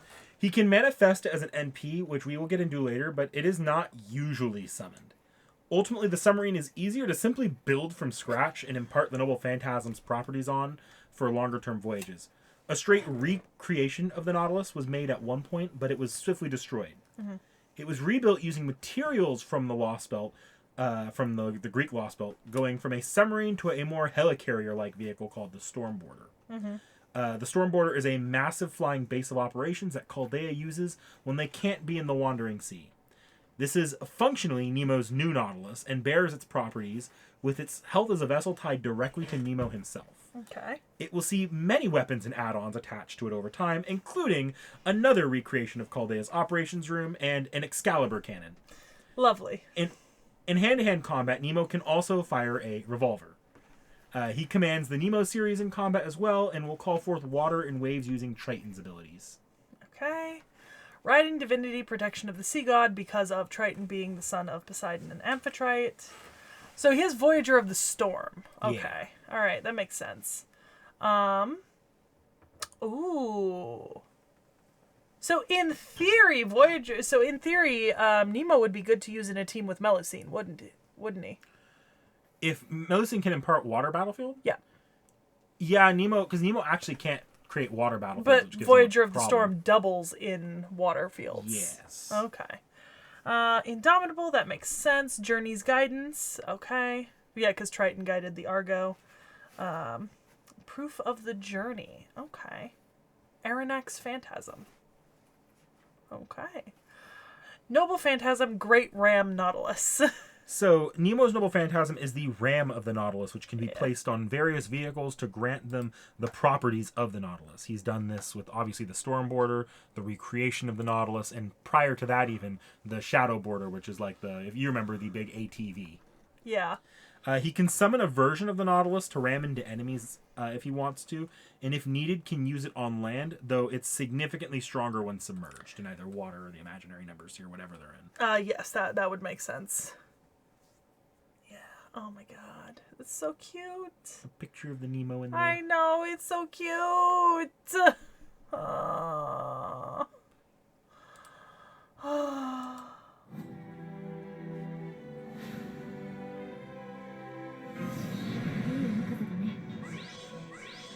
So is Nemo a boy or a girl? Nemo's a boy, but the Nemo Marines are various genders. Okay. Some of them not even identified. Okay, that's what I thought, because at least one of them mentioned being a girl, but I didn't think Nemo was a girl.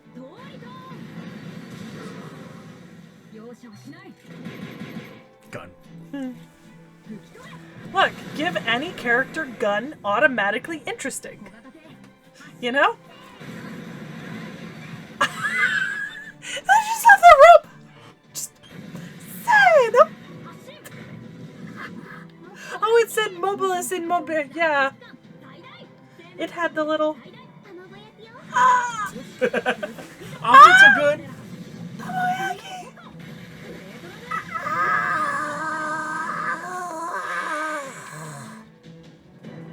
So I pulled it up just in case I needed to refresh your memory. I didn't actually think I would, especially since I now know you recognize that character as Nemo. Yeah. But I did pull up Summer Melusine's NP if you want to quickly take a look at it. Because now I have context, you know?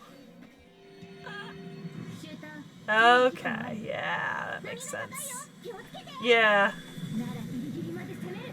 Which, I mean, you said it was similar to an aircraft carrier, so taking off the deck makes sense. Yep. Aircraft controller. So next we have... I would like to take 15 of these.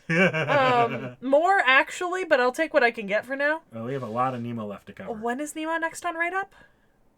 Nemo is a permanent servant. Okay. So always available, but I don't know when the next rate up for Nemo would be. I need me a Nemo. Now, well, you're going to be happy for the next part. I was going to say, because I've just remembered the reason that we're doing this for Christmas is because... Oh, you're going to be mad because you can't play this story. I can't play the story! So you've got to wait for him to come out in the Leaf Shop.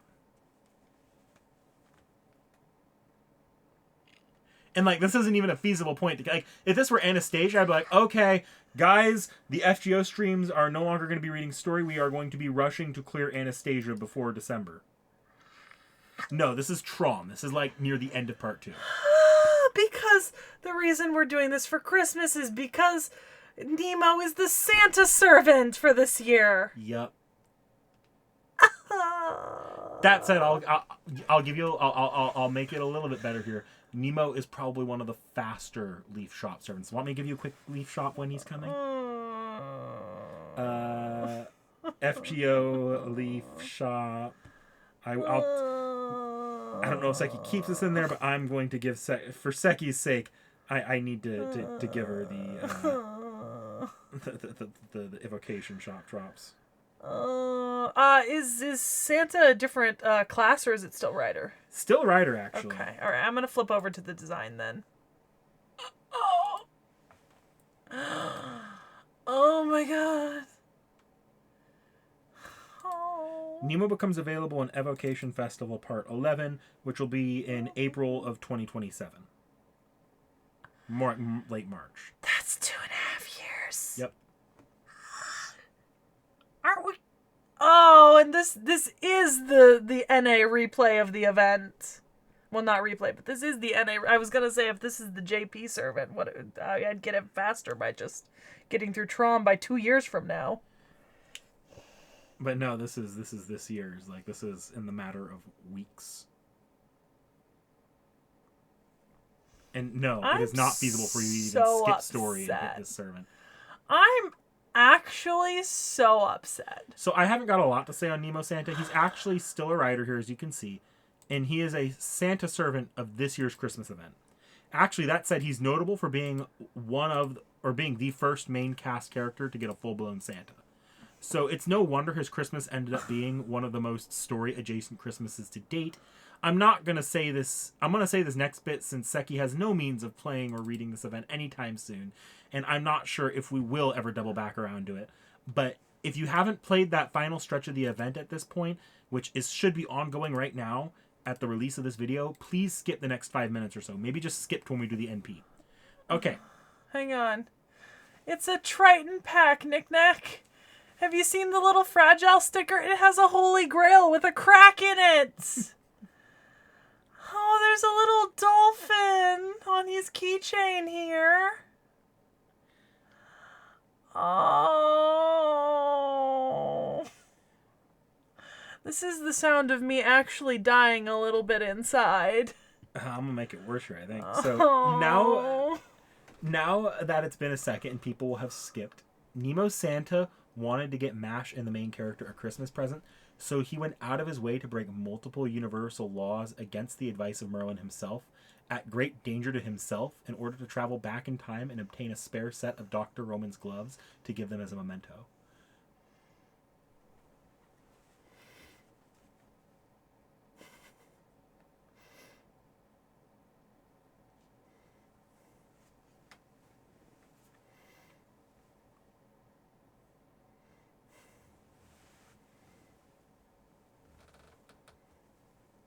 Look at what you did to me. I see what I did to you. I'm not okay. I hate you. I hate FGO with such a burning passion right now. Okay. So, this form allows him to turn the Nautilus into a land vehicle, which we will cover is his as his NP. Nemo makes great use of a harpoon hooked up to a shotgun that he can use as a projectile weapon as well as a means of grappling and swinging around. Mm-hmm. His noble phantasm is the Holy Run Nautilus. This is the land vehicle. They call it the Penguin Porter, and it's a modified version of the landing ship that was on the Nautilus called the Carolinus. Mm-hmm. It's fairly simple. They ram into the enemy at full speed. Yeah.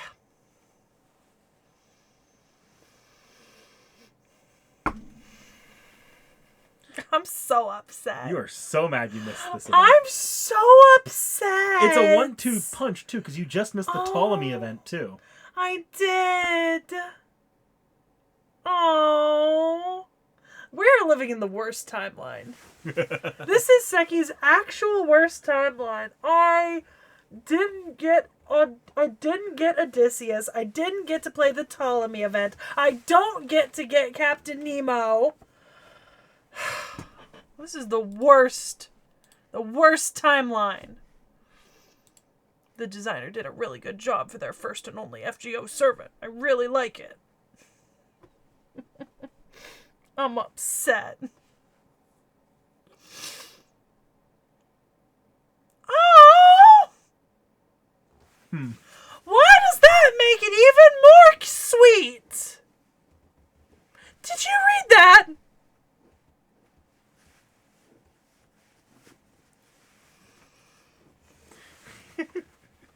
I hate the world. Everything sucks.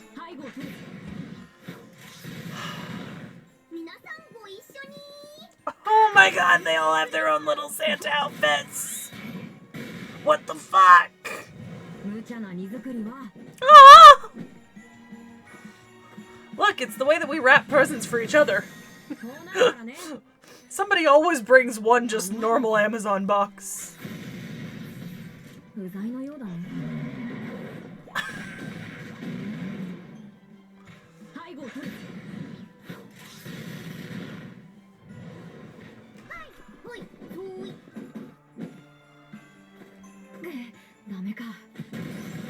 I'm being bullied.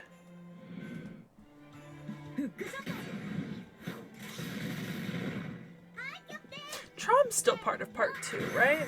Yes, it's pretty much right before Lost Belt 7. You could just speed run all of part 2. No, you have no chance of getting there, even if you skip story. I know. Trust me, as someone who's played JP by skipping story, it takes a while.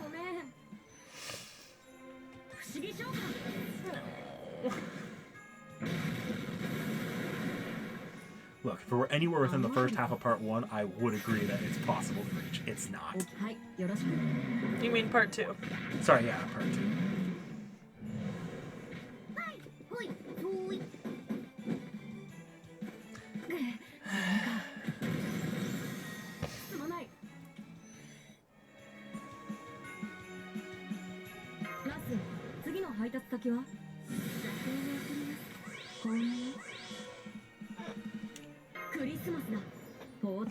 Class Christmas.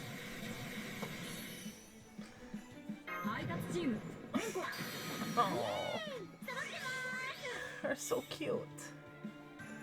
NP time.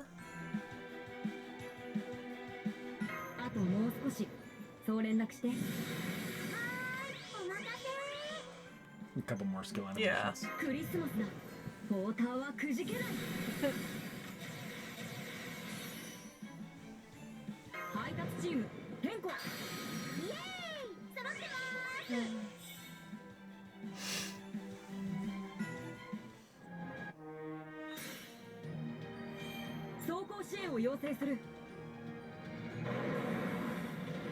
I love that thing. I love that thing.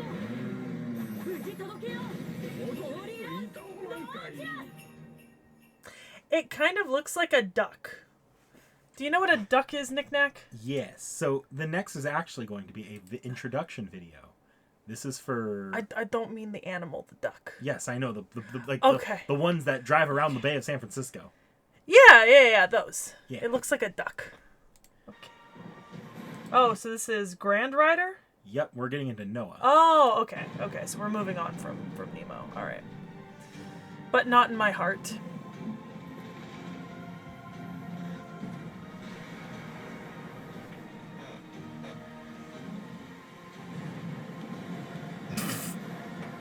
It's flying. Oh. Interesting. So meet our Grand Rider. And this is not just Noah. This is actually Nemo and Noah together. I was gonna say, because the design looks like it's Nemo, but changed, you know? We do have a more gameplay focused video later. This is going to be mostly the same. Not a lot of variants here, so we can go ahead and Okay. move on. I just want to show you the introduction. Oh, video. but look, the animals. Yep. Okay, alright. So first off, the first two ascensions of Noah is actually just adult Nemo. Oh. Okay. And I do have to open up 2 wiki pages for this because there are 2 separate characters Okay. that come to the forefront at different times. Okay. This character was originally an arcade exclusive character, actually. It was only added in like the last few months for NA. Or for JP, I mean. Interesting. Okay. Which means we're going to have an arcade, right? Yes. Okay. So there's also the wiki pages too, because these are full playable characters. Oh, yeah. There's 2, one for arcade, one for JP. All right. Oh, I like it.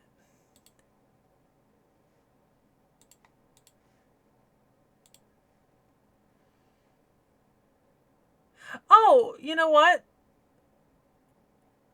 This... Oh, okay. I have a comment, but I don't think it's... Interesting that they're different. You know? Mm-hmm. Did you want to take a look at the sprites too? Yeah. You have to go back to the original page for that. But...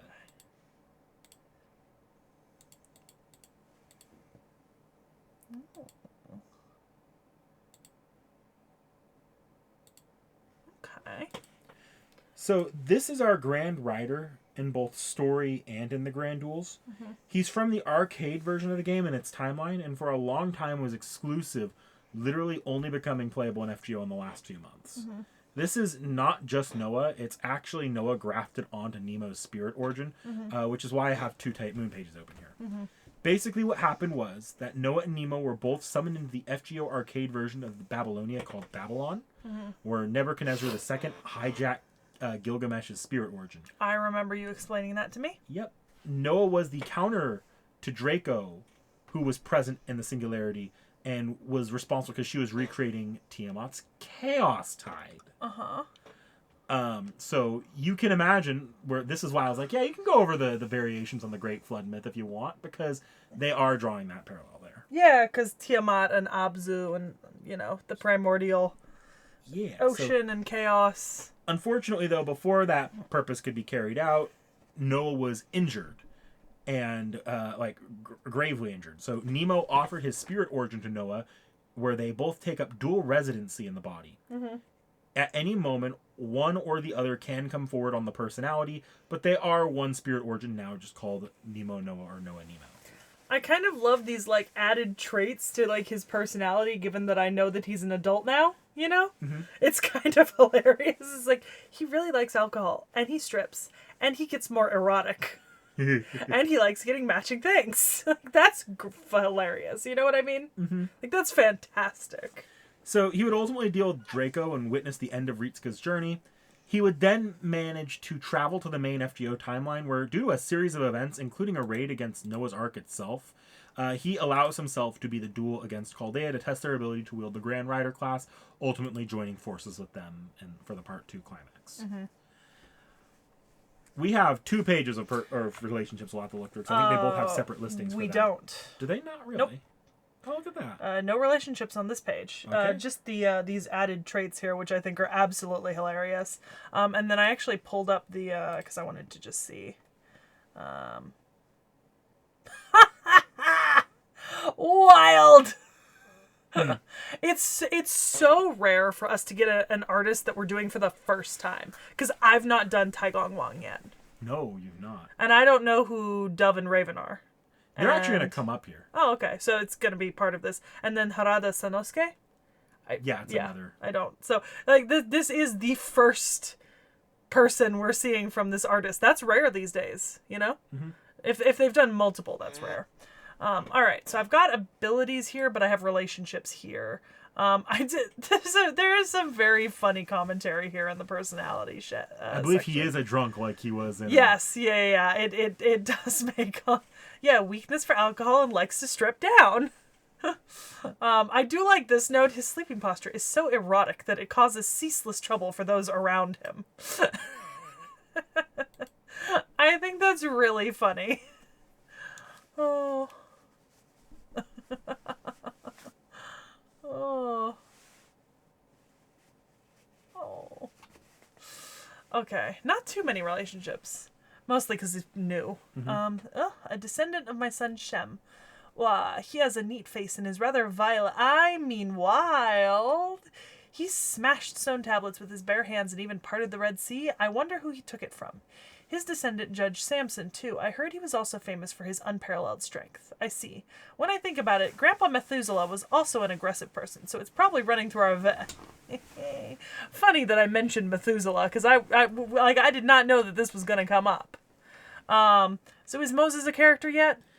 Yes, you've seen Moses. Remember when we did the Ozymandias video? Okay, so Moses is not a viable character yet. Yeah, not usable in Reacts, just like we only have a design.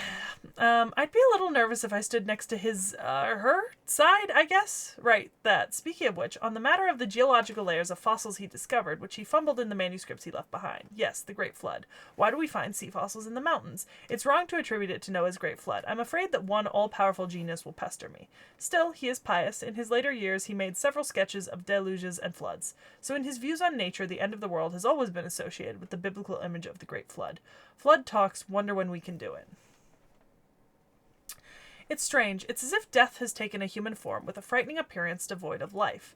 He also seems somewhat nostalgic. He probably doesn't drink alcohol either, but it's not like he wouldn't eat anything. I'll go visit him with some of my favorite date palms. Is already drunk. Grand! Crown. Being a writer is great, but working on fields is great too, you know? Wheat fields support our tomorrow. Olive trees brighten our lives. And above all, grapes! Vineyards soothe our hearts. I wanna be Grand Farmer. Oh, who is it? Grand Drunkard? You know, I have a feeling him and Geralt of Rivia would get along really well. Considering Geralt of Rivia retired to a vineyard. Archangel Metatron. Her presence reminds me a bit of Grandpa Methuselah. Normally gentle, but once awakened, completely uncontrollable. Or rather, the strength of faith and overwhelming violence beyond faith. Like, as long as there is strength, everything is solved. Ah, that part is Morjan? I see. Sounds like he's coming to some realizations about his grandpa right now. Okay. So I've got 2 sets of abilities and... I'm pretty sure they're going to be listed as mostly the same. Yeah. The irony here is that there's, like, different details covered in both, which is hilarious. Read through them both if you want. Yeah. So, Nemo and Noah is an amalgamation of their 2 abilities, but the Nemo side takes more after a Nemo not seen in FGO, as he never met Sion to obtain memory partition to create the Nemo series, nor incorporate Triton into his spirit origin. Mm-hmm. As a result, the Nemo side is an adult and makes use of a harpoon gun. In Nemo mode, or in Noah mode, he has a flaming sword. Noah also has 2 animal spirits which can take human form, based on the dove. And I just clicked into those. Yeah, the dove and the raven. Yep. Can you not? These two end up serving as his personal aids. Okay, so we've got. I did just read through the skills here. So his first phantasm is Noah's Ark. Noah calls forth a great storm that washed away the earth. He then rises above it in an arc while watching his enemies that are swept away. And then Great Ram, Noah's Ark. Oh yeah, the Ark is also a Gundam. And we actually had to fight that thing at some point. We are going to get to see this, right? Yes. Okay. It's actually going to be... So that's just the other version. Yeah. Yeah, okay. All right, so that's over here. So first we're going to see the arcade. Okay. Because this is what came out first. Yeah, that makes sense. Hang on. No.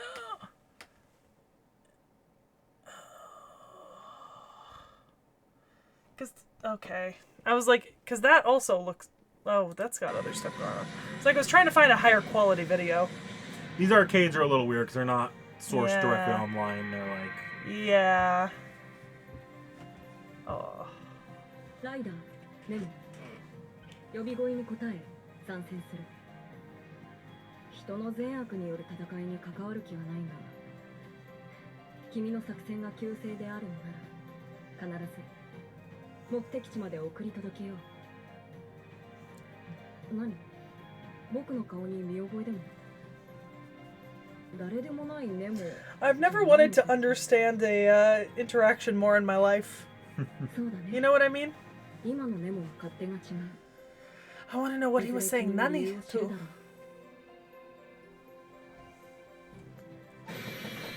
What kind and calm reassurances am I being given? You know?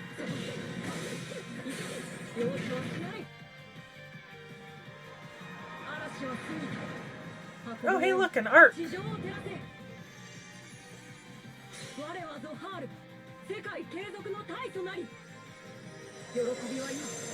Well, that's incredibly epic. Goddamn. My man just called down a flood. Yes, he did. This is the power of God, Knick-Knack. So this is the, Okay. FGO. And we do have different animations for both the Nemo and the Noah version. Oh, hey, look, guns seems like a common trend today. Like master, like servant. Then is there something I need to know about Ptolemy? Yes, but we'll cover that another day. I want to do Ptolemy now. Oh. I want Ptolemy. Gun. Well, you know. God damn.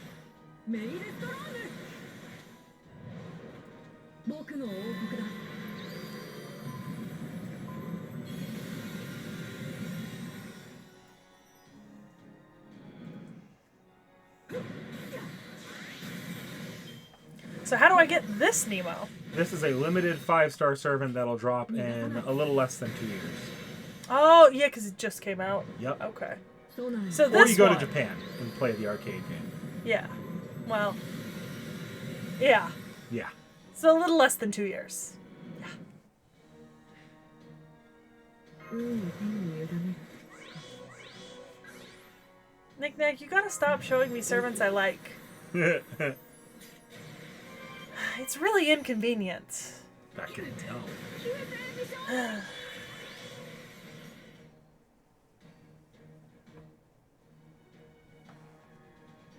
運を天に委ねるさあ置いて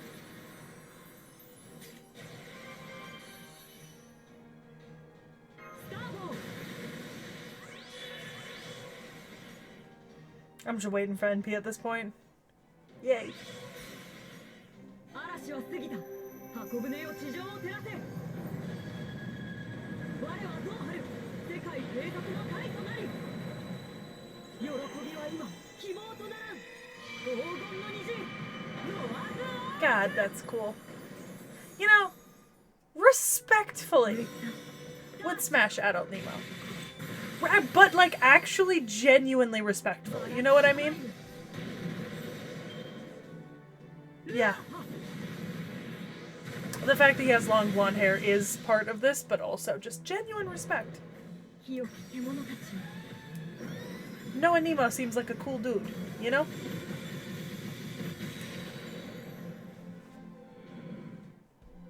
いやこの輝きを見 I'd make him my Grand Rider. So many writers that you like. Because you have Noah Nemo know. here, you have Ozymandias, and you have Mr. Cats. Pheromone Ventilation himself. And cats. And Cats. So many good riders. Only one can be Grand Rider. At a time. Uh, 天のライトオッケーみんなやっちゃって all of the animals. Lion, giraffe, elephant. We saw wolf earlier. Yep. And horse. We love it.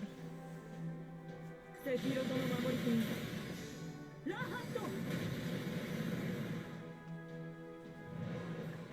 あいにく This also like genuinely for regular Nemo Santa, and Nemo Noah to all have different artists and yet still have what I think is like genuinely the most coherent color scheme and continuity of like facial shape and design. So Like, far, you could recognize that Nemo Noah was still yeah, Nemo. like immediately, because it's the exact same character design but done by 3 different artists incredibly well, and they've stuck to the same color scheme and the same general style and like the same effects, and it's really, really nice, right? Like they've done an amazing job. I'd love to see some art of like all 3 of them side by side, you know? I'm sure that'll come as time goes on now they're all in FGO's base game. Yeah.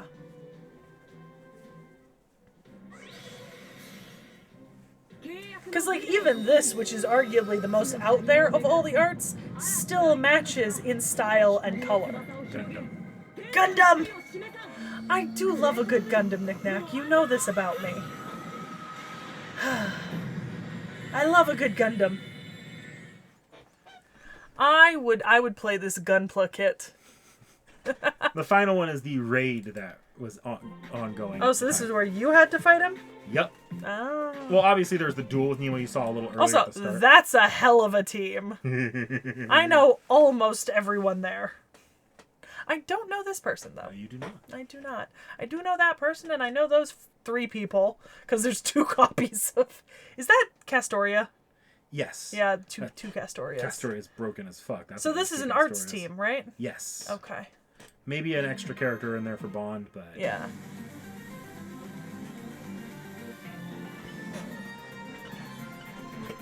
High five that I was able to recognize that it was an arts team because of Castoria. Good job.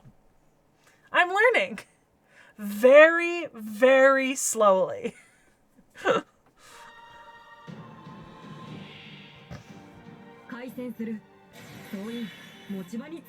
God, I love Gundams. Oh wow, the scale size comparison here is incredible, you know? You've yet to see the most ridiculous scale size comparison. That is true, I probably have not seen it.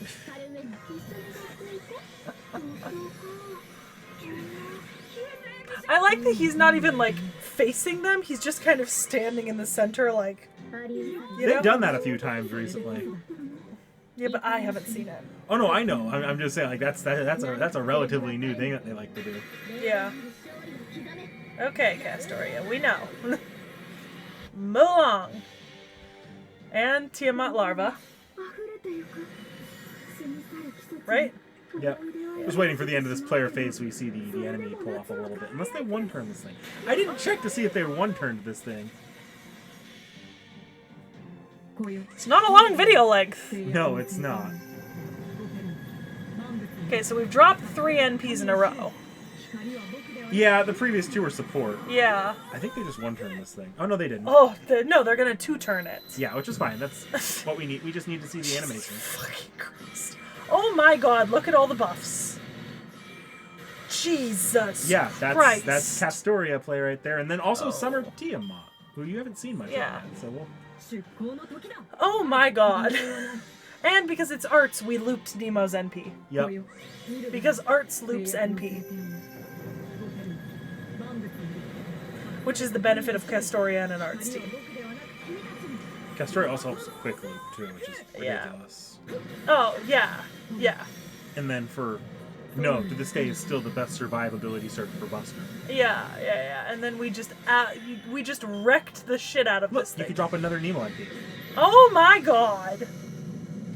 You could drop another Nemo and a fucking Tiamat larva.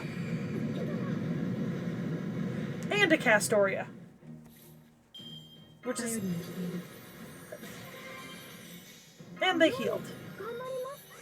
And they up their... Jesus. Yeah, you don't even need the other 2 NPs at this point. You see why people call Castoria the actual best servant in the game on a gameplay level. I get it. Begrudgingly, I get it. Like, I understand you don't have the desire to use Castoria, but also Castoria lets you pull off stupid shit with servants you do want to use. I have the same desire to use Castoria that I have to use Super Orion. Like, it's not about having the character, it's about the cool shit you're doing. Yeah. Oh my god. Alright, we've got a lot CEs. of... Okay, well, let's start here. Because we need to start here, I think.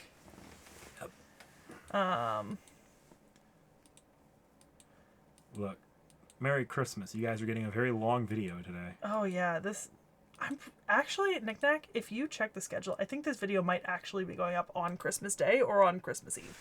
I think it's going up before Christmas or after Christmas, because I think I had a video I was going to put on Christmas Day. I did check the schedule for that. Okay. If not, I don't mind. But... Oh, it's so cute. Look at that. Oh my god. Can I have like 3 of these right now? Because like, there's lobster tail and caviar and tamagoyaki. Oh no. My FGO. Cheat sheet. This is actually going up on New Year's, the day before New Year's Eve. Okay. Beautiful. So this is what a New Year's feast looks like. I see. It is not just about making it look extravagant, but also having the food last so that those who prepared it can have time to enjoy it as well. This holiday meal is definitely according to tabulations. Delicious. Just eating supplements is definitely not going to work with a feast like this in front of me. So this is what having company in Japan is like. To make it a fun New Year. Good job, me. It was totally worth having you come having you all come to the Wandering Sea. Next year, make it triple tiered, please. And there's full designs for all 3 of them. And look at MASH! That actually might be the cutest I've ever seen MASH being. This might actually be my favorite MASH outfit. I would pay to get this as a costume to use in-game. Knick-Knack, I would spend money on that as an in-game costume. Time to price that at a stupid amount of court so I can rob her for all she's got. I would spend in the D&D campaign. This money. Oh my god, pie charts! I love a good chart. I love a good chart. A good master should have sound mind and spirit, but they must also have a healthy physique. Okay, I failed.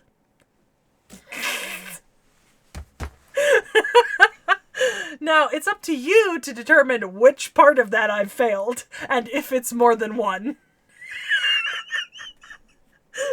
However, because humans are swamped with burdens, they tend to neglect this fundamental need. But if you have a brilliant trainer who can create a reasonable training regimen, there's no doubt you can become a top master. Okay, where do I buy my training regiment? I'll pay. Capitalism. Aww.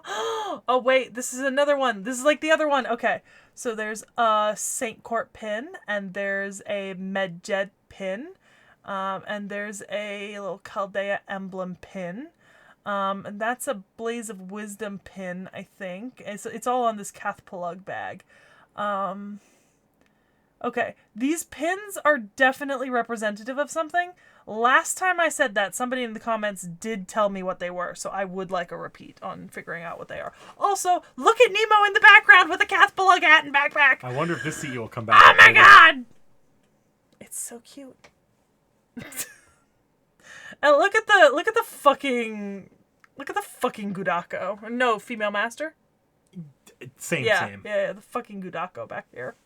So this is Chaldea Park, because there's that damn Himeji castle on top of the pyramid, on top of, you know. I'll say this. If you want the names that the fan base refers to these characters by, they are pretty much named by the gag series they appeared in. Gudako is the female master, Ritsuka is the male master. Yeah. Maybe somebody did this based on the last video where we had a bunch of pins. Shining Gem, Magic Gem of Spells, Secret Gem of Swords, Demon God Pillar, Mash's Shield, Saint Court's Medjed, Gugalana, QP, and the Fake Run. So I missed the Shield, Gugalana, and the Gems. I couldn't identify them. I don't know if that last pin video has gone up yet. So I think it did. It did? Yeah, because somebody commented in the, somebody put in the comments what all of the pins inside of the character's bag were. Yeah. An exceptionally brilliant guide is working as your attendant. No matter how many attractions there are, her precise navigation will make it a piece of cake for you to go through it all. Now enjoy this festival full of hopes and dreams to your heart's content. Very cute.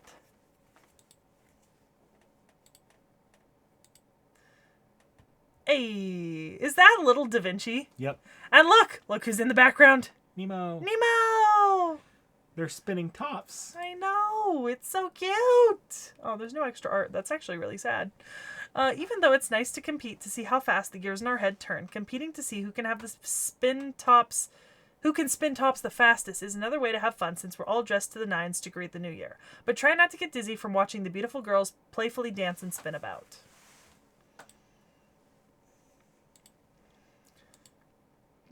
Oh, look, the Mediterranean. It's sad that I can recognize that that is, in fact, an upside-down map of the Mediterranean and Western Europe. Because if you look here, they've circled Britain and Ireland, as well as the Sweden, Finland, Norway area, and a section that should be northern Poland into Eastern Europe, and potentially something else out in the Atlantic, which I think is the theorized place where perhaps Atlantis was at one point. And then this is a map of the entire world, because there's Australia, and there's Africa, and there's South America, and there's Europe. And this one is also upside down, but it's definitely a Mercator projection, which I can't actually tell from this angle specifically. And then they're also on top of a globe, which I think is potentially heat mapping. Or mapping to population centers based on the concentration of colors surrounding these different countries. This is North America and South America here on this other sheet, right? I don't know if you were expecting me to actually be able to identify this stuff. But look at all of the Nemos! And look, there's Australia on this projected globe right here. Can you tell I really like geography? Yes, I can. Even while soldiers take their respite or when the storm calms down, the thoughtful navigators put their heads together to make sure everything is in order for the new voyage. Next time we'll head to the South Pole without any supplies. What? Why can't we swing by Singapore? Oh my god, look at this. Just Shion and all the Nemos. I love it. I love it. Oh. Penguins! So many penguins! And Shion. And Da Vinci. Splashes and ripples sparkle wherever one might be under the soft summer sky. Let's all celebrate this wonderful day to be remembered. So we've got Kudako, female master. And then Da Vinci. Oh, that's very cute. Oh, she's also very cute. Loki, that skirt looks, that like skirt overall thing with shorts looks super comfy. I would like one. Great for summer. Great for summer. Kath Palug is so excited. Look at this. To be fair, if you offered me that, I would also be incredibly excited. Do you know what I mean? Oh, yeah, I might as well put a face to this now, since he's never going to actually appear in the Reacts, but you've seen him when you were reading Agartha. That's Moonier, the guy that snuck Chevalier and Astolfo into Agartha. Good for him. Now, I don't know whether... So, I see... There's the character we're actually looking at. There's Ryder Da Vinci, little Da Vinci. I'm not sure... Holmes. That's Holmes? Yeah. And there's Nemo. Yep. Right up there in the upper corner. Oh, so cute. This is Gordolf, though, so I'm not going to read this one out. I do think it's funny, though. Okay. So this is Nemo's, presumably. Yeah. It's okay. I can read it here, and then we'll just skip it when we get to Nemo. Look at Kath Palug down here, though. Sleeping. Oh, there's a little mandarin on his head. Oh, that's so cute.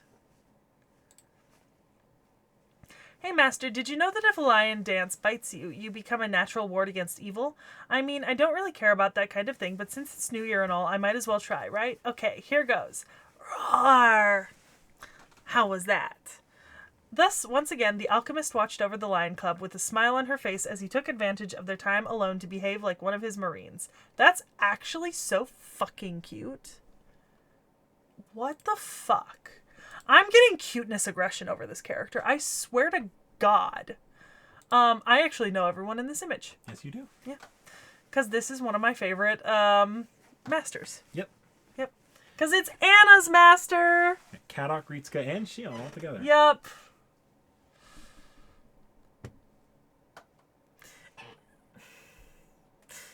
No. Do I dare push you to say it? No. No. The simulation's results are read aloud matter-of-factly. It really is amazing that we've made it this far. Masters and mages are not equals. Even if someone has an aptitude for one or another, the skills one needs to develop are a different matter entirely. But of course, that's what makes teaching so worthwhile. We might still have a long way to go before we catch up to Team A, though.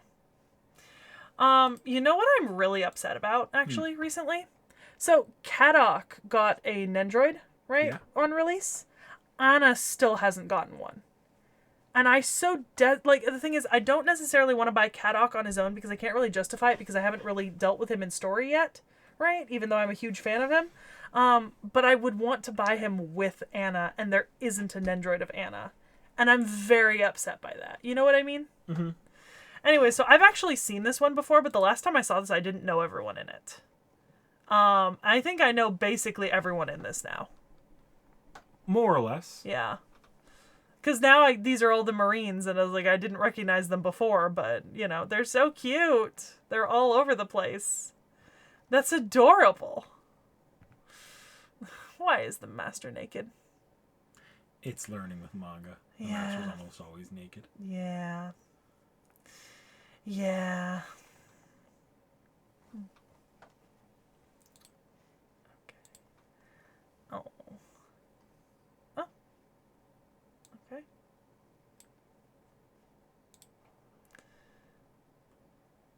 Come on. It worked. Yeah. A whirlwind of thoughts spinning rapidly every day. Sometimes it is necessary to slow down that speed. Like drifting on a calm sea, like watching the moon cycle, though there is no sleeping or stopping, deeply, richly, slowly. As night arrives and eventually the sky begins to brighten, at least to illuminate the direction of the ship even just a little. Okay. Aw, Kama! That's cute. I'm glad I was able to go on an adventure with you. I had such a wonderful dream. For someone like me who should never have existed in the first place, it was a time that felt nothing short of a miracle. Yes, if you ask what truly matters, then it's this very moment. Ah, this warmth, this touch. This is what I longed for. This is a painting of a dream, not a code written by someone's hand, for those who were once broken and separated, but the image of... Oh, it loaded. But the image of a world they themselves carved out by holding fast to the feelings born deep in their own hearts as they ran and wandered through it. And in that slumber you picture it, gentle, faint breaths of the girls as they sleep peacefully. Oh.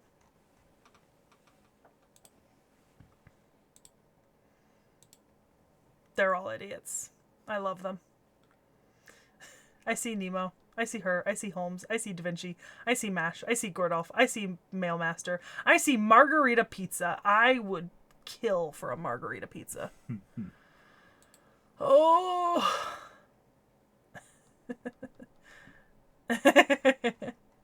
I'm not reading some of these just because, like, you know, they don't seem particularly applicable. Oh.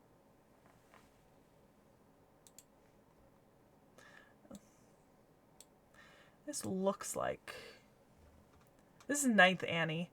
I found you within myself as I travel the world. Smiles overflow with the possibilities of who I am, capturing each moment with a click of the shutter, so that I can always remember the feelings I held at the beginning of this journey. Oh.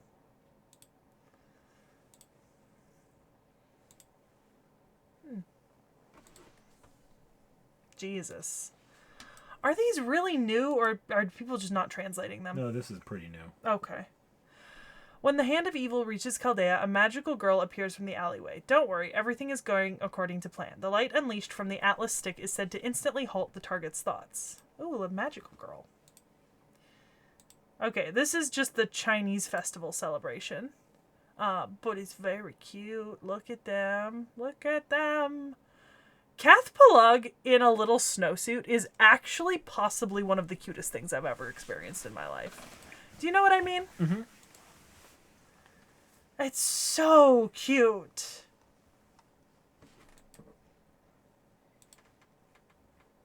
And we have the fifth Annie. Oh, there she is. And I think that's a Nemo. Yeah. So this one's not new, but it's also because it's Yeah. Chinese. No one bothered to translate it. This is Korean. Oh, sorry, Korean. You're right. Hanbok Seoul Tower. Yeah. Sorry, I lost count of how many Also, there are. that's Korean. Yeah. Oh, okay. All right. Oh, we're finally on to a... Not that I'm disliking this, it's just... It's a lot. It's... Oh, yeah, we have...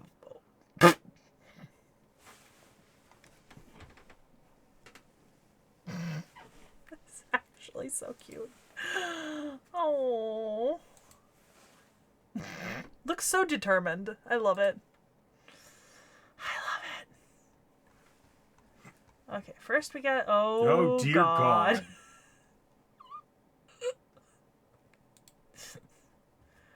So presumably this is the part 2 image. This is the final image. Like, this is the okay. final, like, all-together image. I'm gonna find it. Hold on. Give me a minute. I will find it.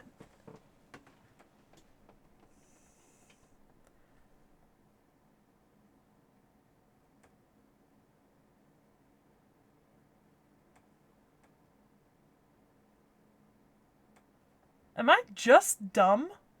I don't see it either. Presumably it's in there. I just don't see it. I think I might just be dumb. Yeah, I can't see it. Oh! Oh, yeah, right there. Jesus, okay.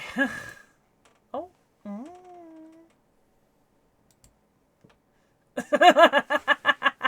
That's a combo.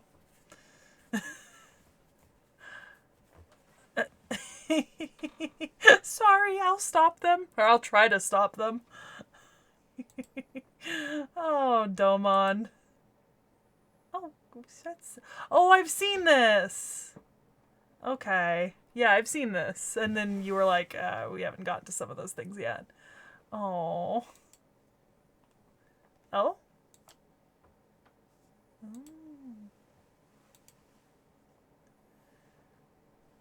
Oh. That's very cute.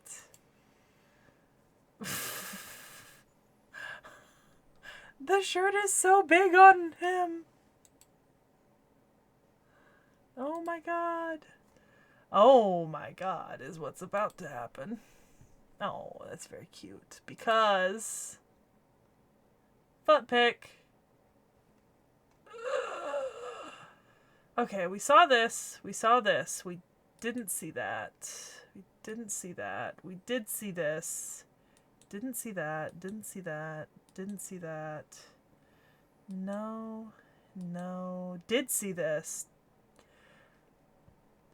Did, but I want to take another look at that one. Yes. Yes. No. No. Yes. Yes. Yes. No. No. No. No. Yes. Okay. So we did narrow it down a little. Just a little. Oh, you know what? I saw this before. I remember seeing this once before. So the entire main cast here. Yup. Yup. They all head out, boarding the unfinished horse. Even without a clear grasp of their destination, they encounter many and they part ways with many, all the while never forgetting to smile. Even with the land wiped clean, they throw themselves wholeheartedly on their journey. I love that. Okay. Alright. Oh, they're all so cute together. That's... they're... Oh, I see the 12 Marines in the background there. Like the bonito fish that never stop swimming, and like flying fish that excitedly leap above the waves, when the sail is furled for the day, their elated voices rise for tomorrow's voyage. After all, even if the wind turns calm, the sea is never still. Motion in motion.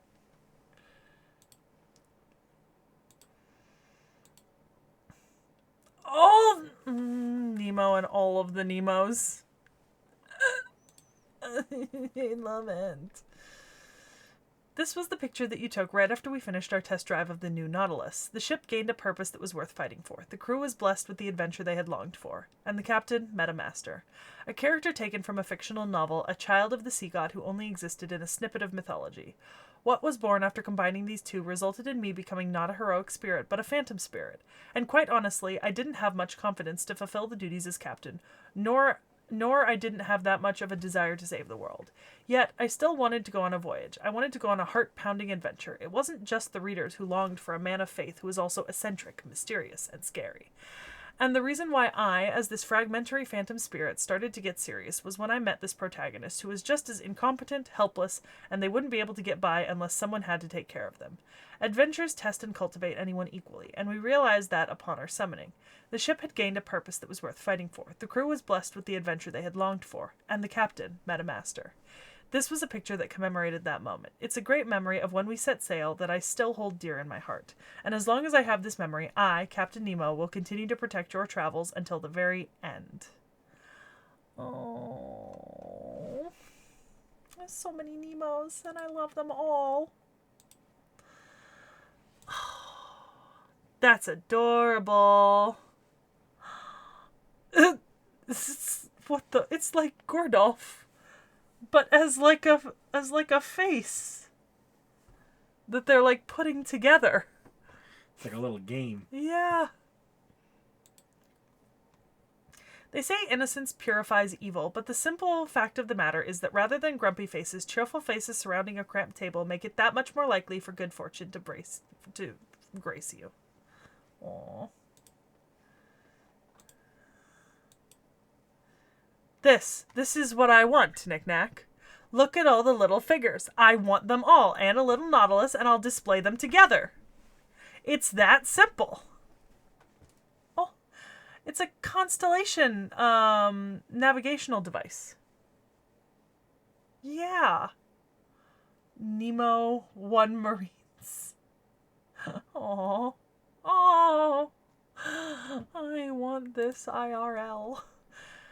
A collection of things they cherish and would like you to have. A model of the Nautilus from the captain, an armband set, times 24 from the Marines, a matching set of glasses from Professor, chocolate bread from Baker, a pocket watch from Nurse, and a salt rock chocolate from Engineer. Apparently, Professor tried making chocolates right up until it was time for the group to present their gifts, but they changed their mind at the last second. Oh.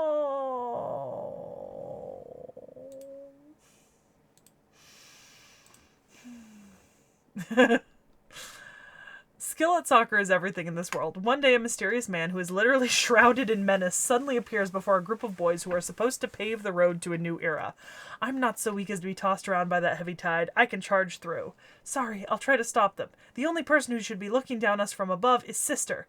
This match will see myriad schemes and tricks intended to undermine the strengths of humans go up against the numerous assassins sent out to defeat them. Can the boys win? How very amusing. How could mere humans possibly overcome my schemes? Numerous deadly Babylon shots crisscross the field. There's jet space swing by dribbling. The field erupts in flames like Honoji, and a mysterious evil gods are summoned to cause chaos. It is an apocalyptic scene. The audience, while excited at this match, wonders, they're playing soccer, right? How it actually feels to watch soccer anime. Truly. Clean freak Aoyama-kun. The baseball bat. You know exactly what I mean. Yep.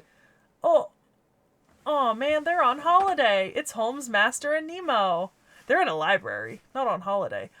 Oh, to be able to sit on a couch in a library with a cup of tea and a book all day. You know I'd kill for that. You would. You know I'd never come out. Oh my god. I should have got a librarian tech degree.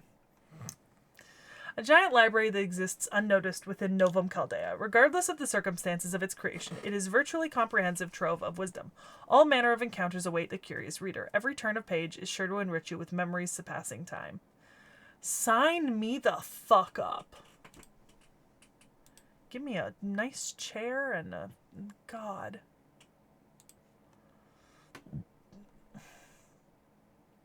Oh, this is the broadcasting staff art. Okay. There were Nemo Marines in the background helping. Alright. But I have seen that before. Okay. Oh, this one's voiced. これは永遠に明日が来ると疑わなかった。君たち人の慢心が招いた結末だ。円環だった道はようやく終着駅を見つけたのさ。僕らは自分たちの手で未来をディールするんだ。海鳥は希望を目指すものだ。たとえその先の空に雷雲が見えていようとも。 You humans are so arrogant that you never once stopped to wonder whether tomorrow would actually come. Now the path that once looped endlessly has at long last fixed upon a final destination. Thanks to a distortion that appeared at the edge of the galaxy, the unbroken line of human history is about to come to an end. We are going to seize our future with our own hands. Seabirds naturally make their way to land, even if the sight of it may be obstructed by thunderclouds in their path. They know land is where they'll find hope. Will their many bonds be enough to save the world? Oh my god, look at all the cutie pies. Knick-knack. Look at all the cutie pies. It's all the little children of Chaldea. Oh my god. I love you all. I love you all so much. I would like all of you. You're so cute. Okay. Oh, look at them unboxing. It's Idol merch, Knick-knack. It's like merchandise.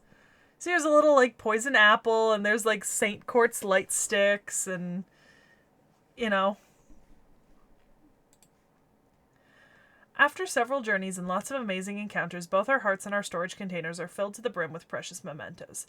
Sometimes things come spilling up because there just isn't room for them all, but together with everyone's help, we're slowly finding places for everything. And once we're done, we'll be ready for our next adventure. So you get quartz pen lights, Mahatma towel, Emperor Uchiwa, the pirate tankard and bandana, and the poison apple. Yep. Oh my god. It's so cute. Alright. Secret mission. We're off on a secret mission. Oh my god. I want that. Knick-knack. Look at that shit. I want it. I don't know what it is. I want it. I want it real bad. Okay, that was added like a while ago. It should have been translated at this point. A secret adventure to a stylish cafe by the sea. Yes, this is strictly a mission. I need to confirm if it is a suitable place for everyone to relax. Once I capture today's goal in frame, I will quietly savor the sweets. The sound of the shutter echoes near the sound of the waves. Fuck me up over that. I don't know what it is, but I want 10.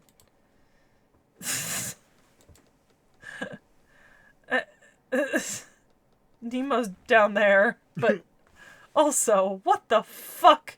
Gudako and... Is that Marie? Yes. Okay, I'm not gonna read this one then. That's fair. Yeah. Okay, this is the Chinese one that we didn't see, but I have seen it before. I just didn't... Okay, I didn't know that was Noah. Or, not Noah, but Nemo. But I have actually seen this before. I gotta say, I think... I'm gonna be honest, the Chinese anniversary and New Year's arts are some of my favorite, because I think they're just the most, like, united, like the Chinese, like, New Year's arts are always so, like, nice and put together, you know? Mm-hmm. Like, just to see a group of characters dressed up all matching, but, like, still with their unique individual styles. I'm a huge fan of them. Okay, and then we have English version, 8th Annie CE. So I have seen this one before, I just wanted to find...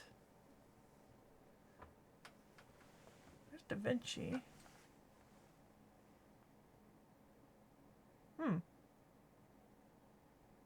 Huh. Hey, Gordolph, I see Da Vinci. I don't know if I can see Nemo in here. I like that she's reading a Sherlock Holmes novel, though. I'm assuming that they're just maybe, like, somewhere over here and I'm not noticing. Yeah. Yeah.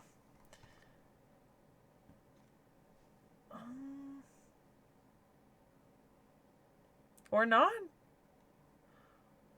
Why was it in... Mistake, probably. Yeah, I was gonna say, she's not here. He's not here. I keep wanting to say she. I know it's not she. Oh my god. Okay. Alright. Moving on to... This should be a very, lot less. very short, yeah. We're not doing 2 members of the main cast. We directly. do have... Oh my god. They're in reindeer hats. And she has a mustache. He has... Fuck. Apparently, I'm gender-bending Nemo.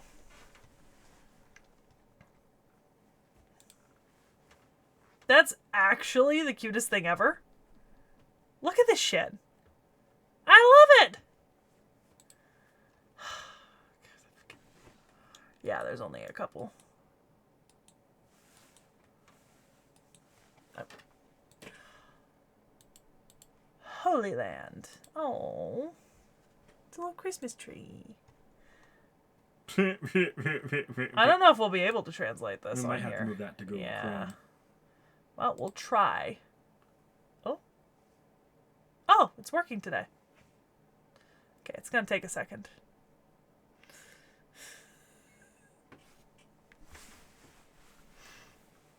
And then Sekhie's PC exploded. Okay. By a twist of fate, I ended up living in New York for about a year. It's what they call an overseas assignment. I had learned several foreign languages with the hopes of someday embarking on a carefree world trip, and it was worth it. My long-awaited job, my long-awaited overseas experience, my long-awaited independent living, and my long-awaited peace. Days passed by in a whirlwind, and the year was about to end in the blink of an eye. New York, Christmas just before dawn. For some reason, I couldn't sleep that day, even though I didn't have a pile of work waiting for me. The floor of the room I rented is relatively high, though lower compared to the surrounding skyscrapers.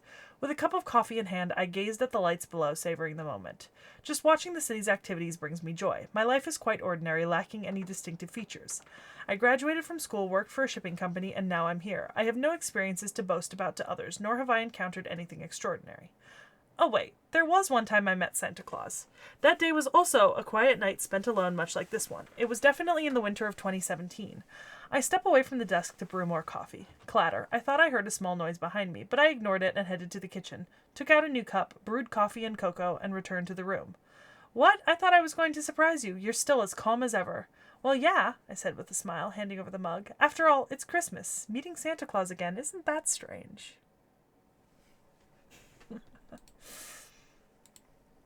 Alright. Triton pack! I wonder what a Triton pack is. Oh, it's a Triton gift card. It's much shorter. Okay. All right. A barcode reader used by Nemo Santa and a platinum gift card from the personal delivery service Triton Service. Usage period unlimited, limit amount within reason. At first glance, it seems like just a gift card, but it contains Nemo Santa's intention to deliver a gift at any time, no matter where you are, even if it's just once. Oh. Oh, okay. I've seen this one before, and I know I've read it because I remember them being in the background and not knowing them. So I am gonna move forward to Triton delivery, and it's a burger and fries.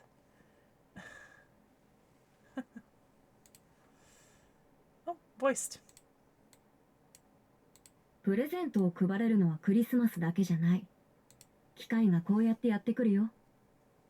忙しい誰かさんのためにね。君、喉は渇いてないかしら。水はさ、音楽みたいに染み渡るんだ。飲んだらきっと元気になるよ。食い物飲み物だけでは休息とは言えん。最後に必要なのは読み物だ。とはいえ食後は脳がアホになるからな。ニュースぐらいがちょうどいい。そうだ。 Giving presents isn't just for Christmas. Opportunities come like this, for someone busy, you know? Are you thirsty? Water seeps in like music. Once you drink it, you'll surely feel better.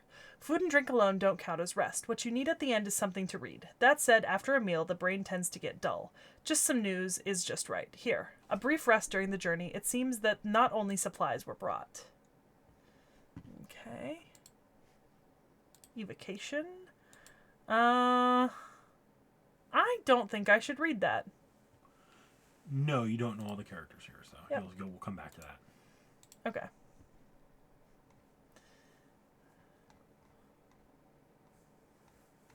Okay, so I do have that. So this is inside the arc, I'm assuming. Yep. Okay. No extra art, unfortunately. Just one on this one, but I'm assuming there'll be a couple more on the other. Yeah, we won't have to read them, though, because they're arcades. Oh, yeah. Wife's sons and their wives look at this new morning. The water is receding, the land is gasping for air. Our footsteps and those of animals become the first sound to break the silence. This young olive branch is the hope brought by that dove. Seeking roots now, it trembles on the palm of my hand. Let's plant it in this soil until it casts the shade under which the children of our children will rest. Sem, Cam, Japheth, look at the slopes of this hill. It should be... That's not the correct names. They've mistranslated them a little. Let's plant grapes here. The sweet fruits will become the wine of joy and add flair to the days of celebration. Let's grow an acacia forest in that valley. The yellow corollas will scent our gratitude to God and remind us of the sacred covenant. The future reflected in my wife's eyes. The day when the laughter of my yet unseen grandchildren echoes in this land will come. Small hands will grab the earth and dream of them sowing seeds. The grief for the lost world will turn into hope for this new world, and we'll walk together. Along with the peace of olives, the abundance of grapes, and the holy fragrance of acacias. O rainbow, O divine promise, let's carve the promise of people into this land. Oh.